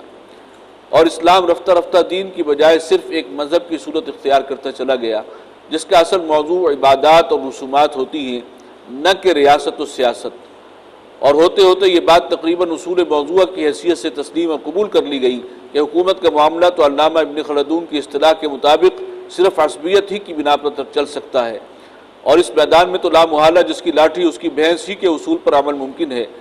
رہے علماء دین تو ان کا کام اول تو ان امراء و سلاطین کی سول سروس میں خطیبوں، مفتیوں اور قاضیوں کی خدمات سر انجام دینا ہے، اور جو لوگ اس سے آگے بڑھ کر دین کی خدمت اور ہمت اور حوصلہ رکھتے ہوں، دین کی خدمت کی ہمت اور حوصلہ رکھتے ہوں، وہ علوم اسلامی یعنی تفسیر، حدیث، فقہ اور علم کلام کو اپنی جولانگاہ بنائیں، یا اگر اس کی صلاحیت نہ رکھتے ہوں تو عوام کو واعظ و نصیحت اور تعلیم و تلقین کے ذریعے محبت الہی، اتباع رسول اور ترجیح آخرت کی دعوت دیں اور تذکیر کا فریضہ ادا کرتے رہیں، اور جو اس سے بھی زیادہ ہمت اور عزیمت کے مالک ہوں وہ تزکیہ نفس اور سلوک کے مراحل خود بھی طے کریں اور دوسروں کو بھی کرائیں، اور اس مقصد کے لیے خانقاہیں آباد کر کے بیٹھ رہیں۔ اللہ اللہ اور خیر صلی اللہ۔ رہی سیاست اور حکومت تو یہ دنیا داروں کا کام ہے، اور اس سے بھی آگے بڑھ کر نظام کو بدلنے کی کوشش تو خروج اور بغاوت ہے جو کفر اور ارتداد سے بس کچھ ہی کمتر ہے۔ اس تصور کے تحت ایک جانب ہوئی دین و دولت میں جستم جدائی، حوث کی امیری، حوث کی وزیری کے مطابق سلاطین و عمراء اور ان منصب داروں اور سپہ سالاروں میں عیاشی و سفاکی اور حوث ملک گیری بڑھتی چلی گئی، اور دوسری جانب مذہب صرف ایک پیشہ بن کر رہ گیا، اور اس کے ضمن میں معاصرانہ چشمک اور پیشہ ورانہ رقابت، اور پھر مدرسہ و خانقاہ کی تقسیم اور ان کی باہمی منافرت کے باعث اخلاقی زوال کا عمل جس قدر جلد شروع ہوا اور جتنی تیزی سے بڑھا، اس کا اندازہ تبع تابعین سے تعلق رکھنے والے حضرت عبداللہ ابن مبارک رحمہ اللہ کے شعر سے بخوبی لگایا جا سکتا ہے کہ وَمَا أَفْسَدَ الدِّينَ إِلَّا الْمُلُوكُ وَأَحْبَارُ سَوْءٍ وَرُهْبَانُهَا، جس کی بہترین ترجمانی کی ہے ترجمان حقیقت علامہ اقبال نے اپنے شعر میں کہ باقی نہ رہی تیری وہ آئینہ ضمیری، اے کشتہ ملائی و سلطانی و پیری۔ اور یہ امر یقیناً بہت قابل غور ہے کہ اگر یہ مرض تبع تابعین کے دور ہی میں شروع ہو گیا تھا، جس کا شمار خیر القرون میں ہوتا ہے، تو قیاس کن ز گلستان من بہار مرا کے مصداق بخود بھی اندازہ کیا جا سکتا ہے کہ مزید 1000 برس کا عرصہ گزر جانے کے بعد نوبت کہاں تک پہنچ گئی ہوگی۔ الغرض اب سے لگ بھگ 300 برس قبل ادھر عالم اسلام میں تو اب یہ اگلا دور آیا ہے 300 قبل سے آج سے۔ الغرض اب سے لگ بھگ 300 برس قبل ادھر عالم اسلام میں تو دینی اور اخلاقی زوال اور قومی و سیاسی اختلال کی تاریکیاں زینہ زینہ اتر رہی تھی، رات کے مانند شدید سے شدید تر ہوتی چلی جا رہی تھی، اور فی الجملہ وہ کیفیت پیدا ہو چکی تھی جس کا نقشہ علامہ اقبال نے ان الفاظ میں کھینچا ہے کہ پیش ما یک عالم فرسود است، ملت اندر خاک او آسود است۔ لیکن ادھر وسطی یورپ میں ہسپانیہ کے ان مسلمانوں کے زیر اثر جو قرطبہ اور غرناطہ کی یونیورسٹیوں کے ذریعے یورپ کو بیدار کر کے خود خواب خرگوش کے مزے لوٹنے کے باعث تمہاری داستان تک بھی نہ ہوگی داستانوں میں یہ عبرتناک مثال بن چکے تھے، اصلاح مذہب اور احیاء العلوم کا غلغلہ بلند ہوا، جس کے نتیجے میں ایک جانب سائنس اور ٹیکنالوجی نے تیزی سے ترقی کرنا شروع کی، اور دوسری جانب انسانی حقوق بالخصوص حریت کا تصور اجاگر ہونا شروع ہوا۔ سائنس اور ٹیکنالوجی کی ترقی سے جو قوت کا دباؤ بڑھا، اس نے مغربی استعمار کی صورت میں افریقہ اور ایشیا کا رخ کر لیا، اور اب سے تقریباً 250 برس قبل سوائے سلطنت عثمانیہ کے تقریباً پورا عالم اسلام اس کے زیر نگی آ چکا تھا۔ لیکن عجیب اور دلچسپ تضاد یہ ہے کہ گھر سے باہر بدترین نو آبادیاتی نظام کے قیام کے ساتھ ساتھ اہل یورپ نے خود اپنے گھر کے اندر انسانی حقوق کی بازیافت اور ظلم و جبر اور استبداد و استحصال کے خاتمے کی بھرپور جد و جہد شروع کر دی۔ یہ تاریخ کا بہت اہم ایک معاملہ ہے۔ ایک طرف ہمارا ہم نے زوال کا نقشہ کھینچا ہے کہ کس طرح وہ وحدت قیادت تسلیث قیادت میں تبدیل ہوئی، اور پھر اس سے اخلاقی زوال پیدا ہوا، اور مدرسہ اور خانقاہ میں بھی چشمک رہی ہے۔ صوفی انتہائی گھٹیا سمجھتے تھے علماء کو، اور علماء انتہائی گمراہ سمجھتے تھے صوفیوں کو. ان صوفیوں کے اور علماء کے درمیان جو ہے کبھی بھی مفاہمت پیدا نہیں ہوئی. چنانچہ مولانا روم جیسے شخص بھی مجھے حیرت ہے، انہیں یہ شعر نہیں کہنا چاہیے تھا کہ انہوں نے یہ کہا ہے کہ ماز قرآن مغزہ برداشتے استخم پیش سگا انداختے.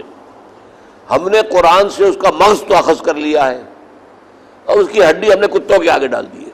وہ کہتے تھے کہ یہ جو ہے مولوی فقہ جو کرتے ہیں، فقہ پہ ساری بحث کرتے ہیں، یہ گویا کہ ہڈیاں چچوڑ رہے ہیں. اصل جو جوہر ہے وہ تو اللہ کی محبت ہے اور اللہ کی معرفت ہے. ہم نے قرآن سے ماز قرآن مغزہ برداشتے، اس کا اصل جوہر تو ہم نے لے لیا ہے، معرفت خدا بندی اور محبت خدا بندی، سلوک سے اللہ کے قرب سے قرب حاصل کرنا. اور یہ ان چیزوں کو لے کے مولوی لڑ رہے ہیں کہ فلاں مسئلہ یوں نہیں یوں ہے اور یوں نہیں یوں ہے. تو اس کے اوپر جو ہے مدرسہ اور خانقاہ میں بھی چفکرش رہی ہے، کوئی باہمی بات نہیں رہی کہ ان کے درمیان کوئی اخوت ہو اور کوئی اتفاق.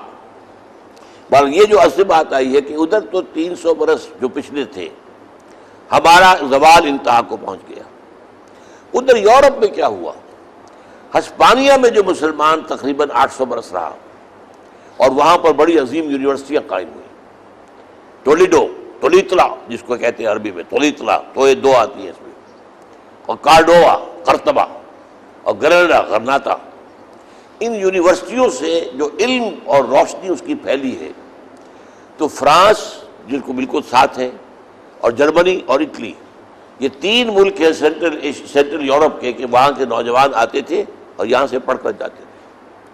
تو یہاں سے جو حریت، انسان کا غلام نہیں ہے، اللہ کا غلام ہے، کسی انسان کا غلام نہیں ہے.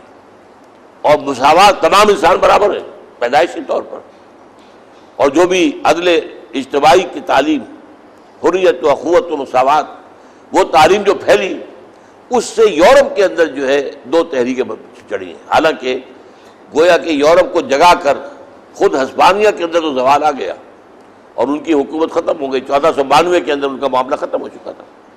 لیکن وہ اثرات جو یورپ کے ان ممالک میں پھیلے ہیں، یہاں رینیسنس کے نام سے، رینیساں بھی کہتے ہیں اس کو اگر اس کا جو ہے فرینچ اس کا پروننسیشن لیا جائے، اور رینیسنس یہ اگر ہم انگریزی کا لیں، اور ریفرمیشن اصلاح مذہب، ریفرمیشن آف ریلیجن، ان 2 تحریکوں کے نتیجے میں وہاں پر علم کا اور خاص طور پر سائنس کے دور کا آغاز ہوا. سائنس پڑھو اور قدرت کے جو خوابیدہ قوتیں ہیں، جو آپ فینومینا آف دی نیچر ہیں، ان کو سمجھو، اور جو خوابیدہ قوتیں موجود ہیں اس کائنات کے اندر، ان کا جو ہے ان کا اکتشاف حاصل کرو اور ان کو استعمال کرو. یہ جب قوت ڈیولپ ہوئی ہے سائنس کے ذریعے سے، اس کے نتیجے میں پھر وہ ایک کولونیلزم کا طوفان آیا ہے. یہ کولونیلزم کا طوفان جو ہے، جو میں نے دوسری جگہ بحث کی ہے، یہ لینڈ روٹ سے نہیں جا سکتا تھا افریقہ یا ایشیا کی طرف. وجہ کیا تھی کہ جو سلطنت عثمانیہ تھی وہ بہت مضبوط تھی، لیکن یہ کہ جو راستہ بھی تلاش کر لیا واسکو ڈی گاما نے 1498 میں، 1492 میں غرناطہ ختم ہوا اور 1498 میں واسکو ڈی گاما نے راستہ، اور پھر وہاں سے یہ آگے بڑھا ہے. چلے اس انقلابی جدوجہد کا پہلا نتیجہ اب سے 200 سال قبل انقلاب فرانس کی صورت میں ظاہر ہوا، جس سے دنیا میں بادشاہت اور جاگیرداری کے خاتمے اور جمہوریت کی مختلف صورتوں کے رواج کا آغاز ہوا.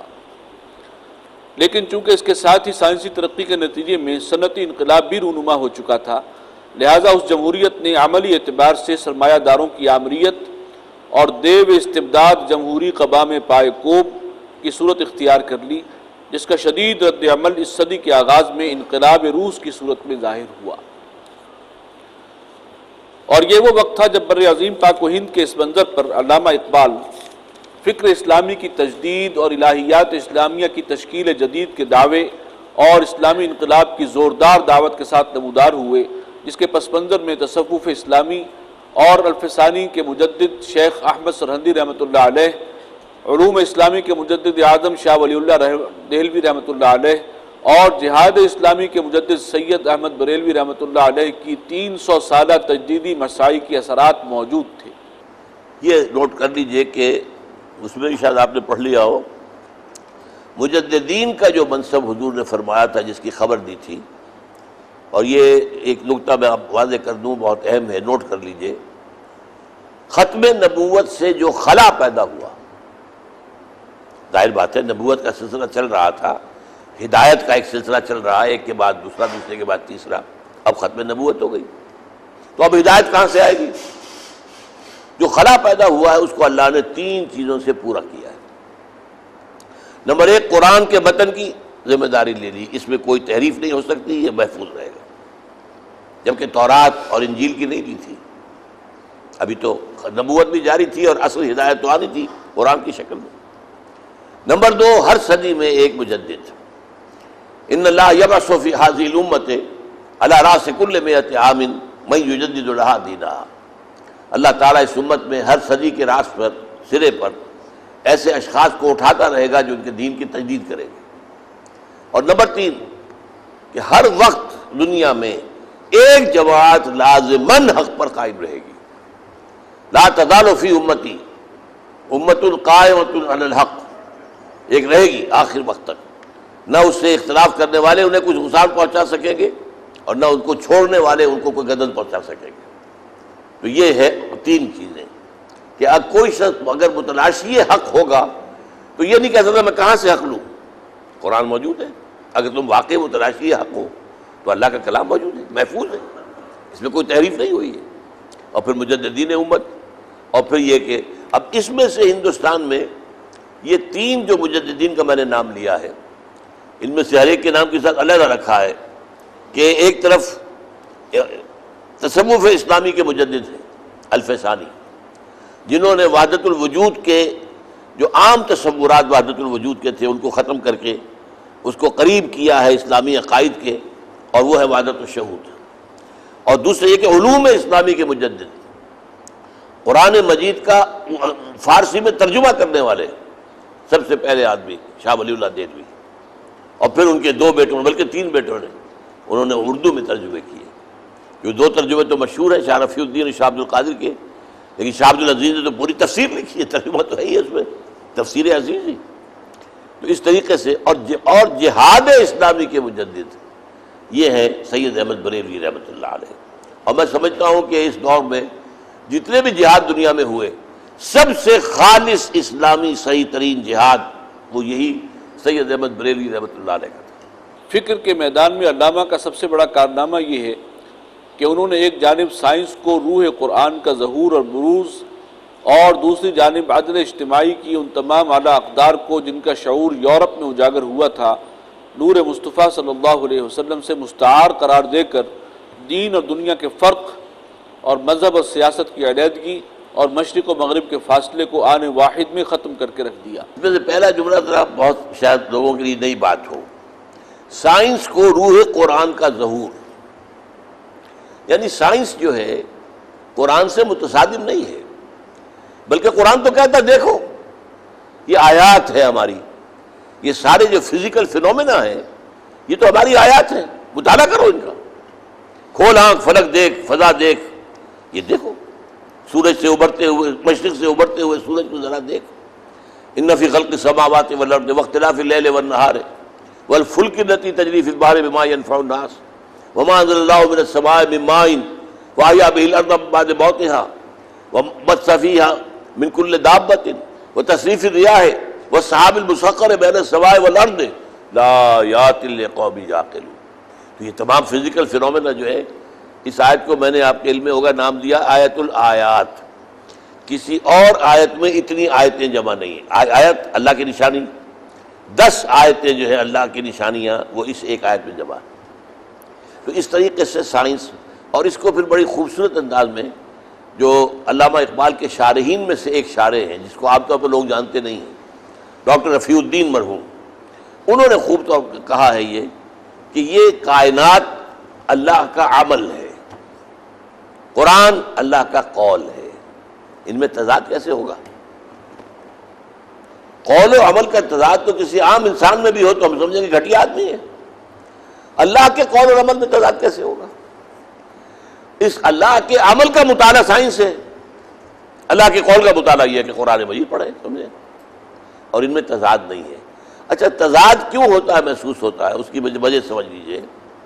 قرآن مجید میں جو سائنٹیفک فینومینا کا ذکر آیا ہے، اب ظاہر بات ہے آج سے 1000 سال پہلے تفسیر لکھ رہا ہے ایک شخص، اس وقت سائنس کی معلومات اتنی محدود تھی کہ وہ اپنے دور کے تقاضوں کے مطابق اس کی تفسیر کر رہا ہے، لہذا وہ آج کے دور سے ٹکرا رہی ہے۔ تو تفسیر ٹکرائے گی، قرآن نہیں ٹکرائے گا۔ یہ جو ڈاکٹر مورس بوکائی نے بہت بڑی بات کہی، جس نے کتاب لکھی دی قرآن دی بائبل اینڈ سائنس، اس نے یہ بات کہی ہے، بہت عمدہ بات کہی ہے، قرآن میں کوئی ایسی شے نہیں میں نے پائی جسے سائنس نے غلط ثابت کر دیا ہو، جبکہ بائبل میں موجود ہے۔ اب وہ موجود کس لیے ہیں؟ اس کی وجہ ہے اصل بائبل تو گم ہو گئی تھی، 587 قبل مسیح کے بعد اصل تورات دنیا میں نہیں ہے۔ یہ تو بعد میں جو ہے کوئی 100 یا 150 برس کے بعد لوگوں نے اپنی یادداشت سے تورات لکھی ہے۔ وہ تورات تو گم ہو گئی تھی، نیبوکڈنیزر کا جب حملہ ہوا ہے یہ یہودا پر، یہودا جو ریاست تھی یہودی، تو اس کے بعد سے تورات نہیں۔ جب انسانوں نے اپنی یادداشت سے مرتب کیا تو اس وقت کے علم جو سائنسی تصورات تھے وہ اس کے اندر خود بخود آ گئے، لہذا اس میں تضاد ہے، ورنہ اللہ کا کلام وہ بھی تھا، اس کے اندر تضاد نہ ہوتا۔ قرآن محفوظ ہے، لہذا قرآن میں کوئی شے ایسی نہیں ہے جسے سائنس نے غلط ثابت کیا، البتہ تفسیروں میں آپ کو معلوم ہو جائے گا۔ اچھا، اسی طرح احادیث کے اندر بھی ظاہر بات ہے کہ حضور کا کام تھا لوگوں کو تذکیر، نصیحت، ایمان پیدا کرنا، تو بعض چیزیں جو اس دور کے تصورات کے مطابق تھی آپ نے انہی کو استعمال کر لیا لوگوں کو بات سمجھانے کے لیے۔ لیکن ایک حدیث جو میرے نزدیک ہم آپ میں سے ہر شخص کو یاد ہونی چاہیے، وہ تعبیر نخل والی حدیث ہے کہ حضور صلی اللہ علیہ وسلم جب مدینہ تشریف لائے مکے سے، تو آپ کو معلوم ہے کہ حضور تو وہ کاشتکار تو تھے نہیں، مکے میں تو کوئی کاشتکاری تھی نہیں، بے وادن غیر ذی زرعین، وہاں تو کوئی پیدا ہی نہیں ہوتا تھا، لہذا کاشتکاری کے اصولوں سے آپ واقف نہیں تھے، تاجر بہترین تھے اور بہت کامیاب تھے۔ یہاں آئے تو آپ نے دیکھا کہ یہاں انصار جو ہیں وہ کھجوروں کے جو پھل ہیں، پھول ہوتے ہیں، نر اور مادہ علیحدہ علیحدہ ہوتے ہیں۔ یہ درخت جو ہے یہ ہیومن بینگز کے بہت قریب ہے، یہ یوں سمجھیے کہ پلانٹ کنگڈم اور اینیمل کنگڈم کے درمیان میں کھڑا ہوا ہے۔ اس کے جو ہے پھول، نر پھول، مادہ پھول، ان کو قریب کر دیتے تھے ایک دوسرے کے ساتھ، لا کے ایک ڈور باندھ دی تاکہ پالینیشن ہو جائے اور تاکہ اس کے ذریعے سے زیادہ فصل زیادہ ہو جائے، فرٹیلائزیشن ہوگی، پالینیشن ہوگی، فرٹیلائزیشن ہوگی اور تو کھجوریں زیادہ پیدا ہوگی۔ حضور نے دیکھ کر کہا کہ اگر آپ لوگ ایسا نہ کریں تو کیا ہے؟ یہ نہیں کہا آپ نے کہ مت کرو ایسا، میں یہ بات نہ کریں تو کیا ہے؟ اور میں سمجھتا ہوں کہ اس کا اصول حضور کے سامنے کیا ہوگا کہ نیچر جو ہے وہ اپنے معاملات خود طے کر لیتی ہے، خام خواہ اس میں دخل دینے کی تمہیں کیا ضرورت ہے؟ لیکن یہ کہ انہوں نے نہیں کیا، فصل کم ہو گئی۔ اب آئے حضور کے پاس ڈرتے ڈرتے، حضور آپ نے فرمایا تھا کہ نہ کرو تو کیا ہے، ہم نے نہیں کیا، فصل کم ہو گئی ہے۔ اب آپ نے فرمایا دیکھو انتم عالم بامور دنیاکم، یہ قول آپ میں سے ہر ایک کو یاد ہو جانا چاہیے۔ سائنس کی کسی بات کے معاملے میں ہمیں اگر کوئی حدیث کے اندر کوئی چیز نظر ٹکراتی نظر آئے، لیکن سائنس کی وہ بات وہ تھیوری نہ ہو، فیکٹ ہو۔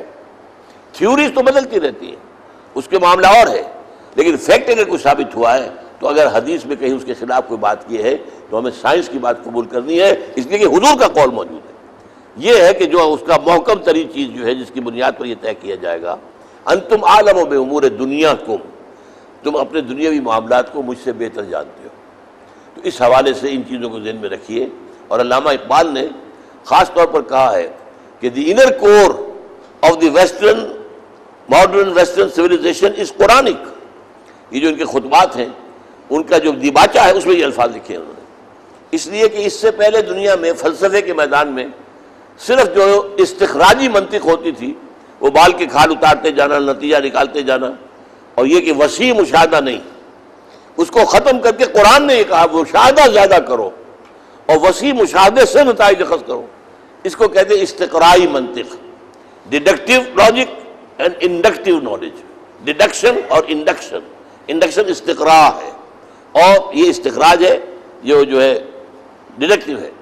تو یہ چیز قرآن جو ہے یہ دنیا مانتی ہے کہ یہ جو نالج ہے انڈکٹیو نالج، اس کا موجد قرآن ہے، انسان کو اس سے متعارف کرانے والا قرآن ہے، اور اسی انڈکٹیو نالج کے نتیجے میں سائنس پروان چڑھی ہے۔ تو تو یہ حقائق کچھ ہیں جن کو کہ علامہ اقبال نے جن سے بحث کی ہے. جی فرماتے ہیں کہ ہر کجا بینی جہان رنگ و بو، آنکھ از خاکش بروید آرزو، یا ز نور مصطفیٰ اورا بہاست، یا ہنوز اندر تلاش مصطفیٰست. یہ چونکہ پہلے جو لکھا تھا وہ ہم نے پڑھا دوبارہ. یعنی یہ اسلام نے ایک تو سائنس کا راستہ کھولا قرآن نے آ کر، دوسرے اسلام نے جو یہ حریت و اخوت و مساوات، انسانی حقوق، عدل اجتماعی، سوشل جسٹس، یہ جو تصور دیا ہے، یہ تصور بھی اصل میں محمد کا دیا ہوا صلی اللہ علیہ وسلم. یہ نوع انسانی کو وہاں سے ملا ہے. تمام انسانوں کی مساوات تو حضور نے دی ہے. کوئی کسی کا حاکم نہیں سوائے اللہ کے. اللہ حاکم ہے. ان الحکم الا للہ. مال جو ہے کسی کا وہ ملکیت نہیں ہے، امانت ہے. یہ سارے تصورات جو ہے یہ تو حضور کے دیے ہوئے.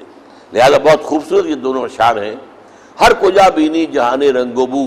اب رنگ و بو ایک تو وہ ہے کہ پھول نظر آ رہا ہے، بڑا خوبصورت ہے، رنگ خوبصورت ہے، خوشبو خوبصورت ہے. ایک یہ کہ اگر دنیا میں تہذیب اور تمدن کی کوئی شے ایسی ہے کہ جو اچھی ہے، جس سے اچھی خوشبو آتی ہے، جس کا رنگ اچھا ہے. ہر کجا بینی جہان رنگ و بو، یہاں پر پھول مراد نہیں ہے بلکہ اجتماعی نظام کے اندر پھول اگر ہے. آنکھ از خاکش بروید آرزو، وہ کہ جس کی خاک سے آدمی میں آرزو پیدا ہوتی ہے. یہ نظام قائم ہونا چاہیے، یہ نظام عدل اجتماعی قائم ہونا چاہیے. یا ز نور مصطفیٰ اورا بہاست، یا تو اس کو جو چمک دمک حاصل ہے وہ نور مصطفیٰ سے مستعار لی گئی ہے، وہاں سے لی ہوئی ہے. یا حدود اندر تلاش مصطفیٰ، یا ابھی وہ آگے اور بڑھ رہی ہے اور وہ جائے گی کہاں؟ آخر پہنچے گی وہاں جب محمد نے صلی اللہ علیہ وسلم آج سے 1400 برس پہلے انسان کو پہنچایا تھا. وہ نظام خلافت راشدہ جو آنا ہے، آ کر رہے گا. تو انسان کی جو بھی ایک اب ہے اور پیش رفت ہوگی اجتماعی میدان میں، اس کا آخری منزل تو یہی ہے کہ نظام خلافت علی منہاج النبوہ جو حضور کے ذریعے سے قائم ہوا تھا 1400 برس پہلے، وہ دوبارہ قائم ہوگا.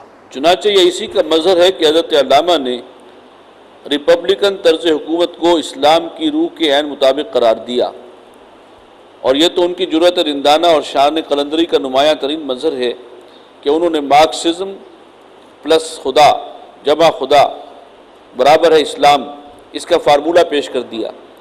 اس لیے کہ اس میں کیا شک ہے کہ خدا کی حاکمیت مطلقہ کی تابع جمہوریت اور اللہ کی ربوبیت عامہ کے تقاضوں کو پورا کرنے اور کفالت عامہ کی ضمانت دینے والے نظام ہی کا نام نظام خلافت ہے، جس کا قائم کرنا مسلمانوں کا فرض منصبی اور اسلامی انقلاب کا مقصود و مطلوب ہے. مزید برآں علامہ نے دو مساواتیں بیان کی ہیں. Democracy plus God is equal to Islam, Marxism plus God is equal to اسلام. اگر اللہ کی حاکمیت کے تحت ڈیموکریسی ہے تو یعنی اسلام ہے.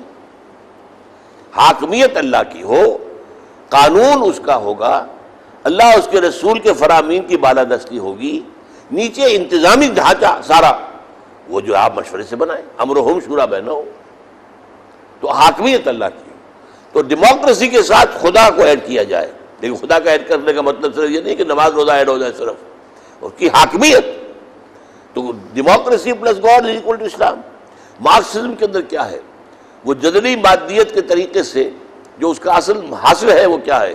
وہ تو انسان کی ربوبیت عامہ، تمام لوگوں کی ضروریات پوری ہوں اور یہ اونچ نیچ نہ ہو کہ ایک طرف دولت کا ارتکاز ہے اور ایک طرف جو ہے بھوک ہے. اب اسلام یہی کرتا ہے. چنانچہ خلافت راشدہ میں آپ کو معلوم ہے کفالت عامہ، ہر شخص کے بنیادی حقوق انڈر ریٹن، بنیادی طور پر کھانا پینا لباس، یہ ہر شخص کا حق ہے اور یہ ریاست کی ذمہ داری ہے کہ پرووائڈ کرے. یہ روٹی کپڑا اور مکان کا جو نعرہ لگا تھا تو ظاہر بات ہے کہ یہ نعرہ بھی یہ بنیادی طور پر تو غلط نہیں ہے. ہر فرد کا حق ہے کہ اس کی ضروریات پوری ہوں. تو یہ کام بھی دنیا نے لیا اور دنیا میں ویلفیئر کا نظام اس وقت بہت ٹاپ کے اوپر بھی ہے، اگر زیادہ نہیں ہے لیکن یہ کہ اسکینڈینیوین کنٹریز میں بہت ٹاپ پر ہے. لیکن یہ کہ یہ بہرحال پہلی مرتبہ تاریخ میں حضور نے دیا. حضرت عمر نے کہا اگر فرات کے کنارے کوئی کتا بھی بھوکا مر جائے تو عمر سے جواب دہی ہوگی قیامت کے دن. اب یہ اصول کو اس سے پہلے کہیں دیا گیا تھا. تو یہ چیز جو ہے اصل میں دی ہے اسلام کی دی ہوئی. داؤد یا داؤد انا جعلناک خلیفۃ فی الارض، یہ کا جو ہے واحد کی ضمیر ہے.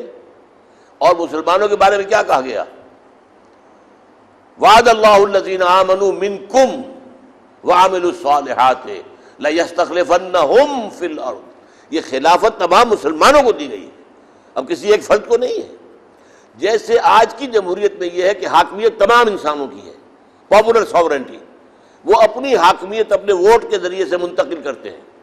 300-400 آدمی ہو گئے، اب وہ قانون بنائیں گے. یہ گویا کہ انڈائریکٹلی عوام قانون بنا رہے ہیں نا، ان کے جو نمائندے ہیں وہ قانون بنا رہے ہیں. تو یہاں کیا ہوگا کہ وہاں پر جب ہوگی خلافت. خلافت کا مطلب کیا؟ قانون، حاکمیت اللہ کی، یہ ہے اصل خلافت. اگر یہ تقاضا پورا ہو جائے تو نیچے فرض کیجئے حضرت داؤد تو کوئی جمہوریت تو نہیں تھی ان میں، وہ تو بادشاہ تھے، لیکن بادشاہ اللہ کے حکم کو نافذ کرنے والا، تو وہ خلافت تھی. لیکن یہ کہ اسی طریقے سے آج جو ہے دور، آج جب کہ انسان کے اندر خود شناسی ہو گئی اور خود نگری پیدا ہو گئی ہے، تو تمام انسانوں کو، اور یہ اسلام نے پہلے دیا ہے اور اس کے بعد یورپ میں آیا ہے. یہ تو در حقیقت اسلام کی پیدا کرنا شے ہے کہ حضور حضرت عمر نے جو ڈانٹ پلائی تھی حضرت سعد ابن ابی وقاص کو، اور آپ کو معلوم ہے سعد ابن ابی وقاص کون ہے؟ وہ ایک واحد انسان ہے جن کے بارے میں حضور نے فرمایا اے سعد تم پر میرے ماں باپ قربان ہوں. یہ غزوہ احد کے اندر، اس لیے کہ وہ تیر چلا رہے تھے اور روک رہے تھے کفار کو حضور کی طرف بڑھنے سے، اور ماموں بھی ہے رشتے میں حضرت حضور کے، اور فاتح ایران ہیں، اور فاتح ایران ہونے کی وجہ سے گورنر ہیں ایران کے. حضرت عمر کے پاس پرچہ نویس جو ہوتا تھا، ان کی انٹیلیجنس تھی، اس کا پرچہ پہنچ گیا کہ سعد نے اپنے گھر کے باہر ایک ڈیوڑی بنا لی ہے اور ایک آدمی کھڑا کر دیا دربان. حضرت عمر نے فوراً جو خط لکھا ہے اور جو ایلچی کے ہاتھ بھیجا ہے، ایلچی سے کہا پہلے جا کر اس ڈیوڑی کو آگ لگا دینا اور پھر یہ خط دینا سعد کو. اور سعد کے نام خط میں کیا تھا؟ اے سعد، لوگوں کو ان کی ماؤں نے آزاد پیدا کیا تھا، تم نے اپنا غلام کب سے بنا لیا ہے؟ تمہارے دروازے پر دربان کھڑا ہوگا، دربان کی اجازت سے کوئی تم سے مل سکے گا؟ تم نے انہیں اپنا غلام بنا دیا ہے. یہ نظام دیا ہے. تو اصل میں تو اس نظام کو سمجھنا جو ہے، یہاں سے لوگوں کے اندر، دنیا کے اندر، وہ جو ابلیس کی مجلس شورا میں وہ ابلیس کا مشیر کہتا ہے کہ ہم نے خود شاہی کو پہنایا ہے جمہوری لباس، جب ذرا آدم ہوا ہے خود شناس و خود نگر. تو خود شناسی اور خود نگری آدم کو دینے والے وہ محمد الرسول اللہ صلی اللہ علیہ وسلم. ہر کجا بینی جہان رنگ و بو، ہاں کہ از خاکش بروید آرسو، یاز نور مصطفیٰ مرا بہاس. بہا کہتے چمک دمک روشنی، یا ہنوز اندر تراش مصطفیٰ. مزید برآں علامہ اقبال نے ایک جانب ایمان کا رشتہ ارسطو کی منطق یا افلاطون کے عالم مثال کی بجائے اعلیٰ ریاضی اور جدید طبیعیات، فلکیات، حیاتیات اور نفسیات کے ساتھ قائم کرنے کی شرعی مشکور کا آغاز کیا. یہ مشکور رہی یا نامشکور ہی رہی، بہرحال شرعی صحیح مشکور کا آغاز کیا، جس سے الہیات اسلامیہ کی تشکیل جدید کی راہ ہموار ہوئی. اور دوسری جانب اسلام کا انقلابی فکر بھی مرتب اور مدون کر دیا، اور انقلاب کے طریق اور منہج کی بھی اجمالی نشاندہی کر دی. تاہم ان موضوعات پر قدر تفصیلی گفتگو کی ضرورت ہے. یہ صحیح مشکور ہے، اس میں نامشکور نہیں ہے. کمیاں ہوئی ہیں، غلطی ہوئی ہے، وہ تو جو کہ آپ کے پروگرام میں ہے عقل اور نقل کی کشمکش ہے، طاہر خان خاکوانی نے پڑھانی ہے، تو میں نے اس میں بیان کر دیا ہے کہ علم کلام کے میدان میں جو بھی آئے گا کچھ نہ کچھ چھینٹے اس پر پڑ جائیں گے. یہ تو جو لوگ کتاب و سنت، بس اب ہم عقل وقل سے نہیں جانتے، عقل جائے جہنم میں، بس جو قرآن میں اور حدیث میں ہم نے اس پر عمل کرنا، وہ تو محفوظ رہتے ہیں. لیکن جو لوگ عقل کے راستے پہ آئیں گے، عقل کے ذریعے سے وہ شریعت کو بھی اثبات کر رہے ہیں اور عقائد کا بھی، تو کہیں نہ کہیں پھر وہ ٹھوکر لگ جاتی ہے. علامہ اقبال کو بھی بڑی بڑی ٹھوکریں لگی ہیں. لیکن اصل شے کیا ہے؟ اس سے پہلے ہمارا علم کلام جو تھا وہ صرف منطق کی بنیاد پر قائم تھا. وہ افلاطون اور زیادہ تر ارسطو کی منطق. لیکن آج کا دور جو ہے وہ میں آپ کو بتا چکا ہوں، scientism is the religion of this time. آج کا مذہب سائنٹزم ہے. یہ مذاہب تو ایسے نام کو رہ گئے، ہندو مذہب ہے، بدھ مت ہے، اور یہ فلاں ہے، اور یہ ہے فلاں ہے. اصل مذہب کیا ہے؟ مذہب تو سائنٹزم. ان سائنس کے حوالوں سے جو ایمانیات کا اس بات ہے، یہ میں سمجھتا ہوں کہ اس دور میں کرنے کا اصل کام تھا. اور اسی لیے وہ نشرت ثانیہ جو ہے اس کے اندر میں نے یہ بیان کیا ہے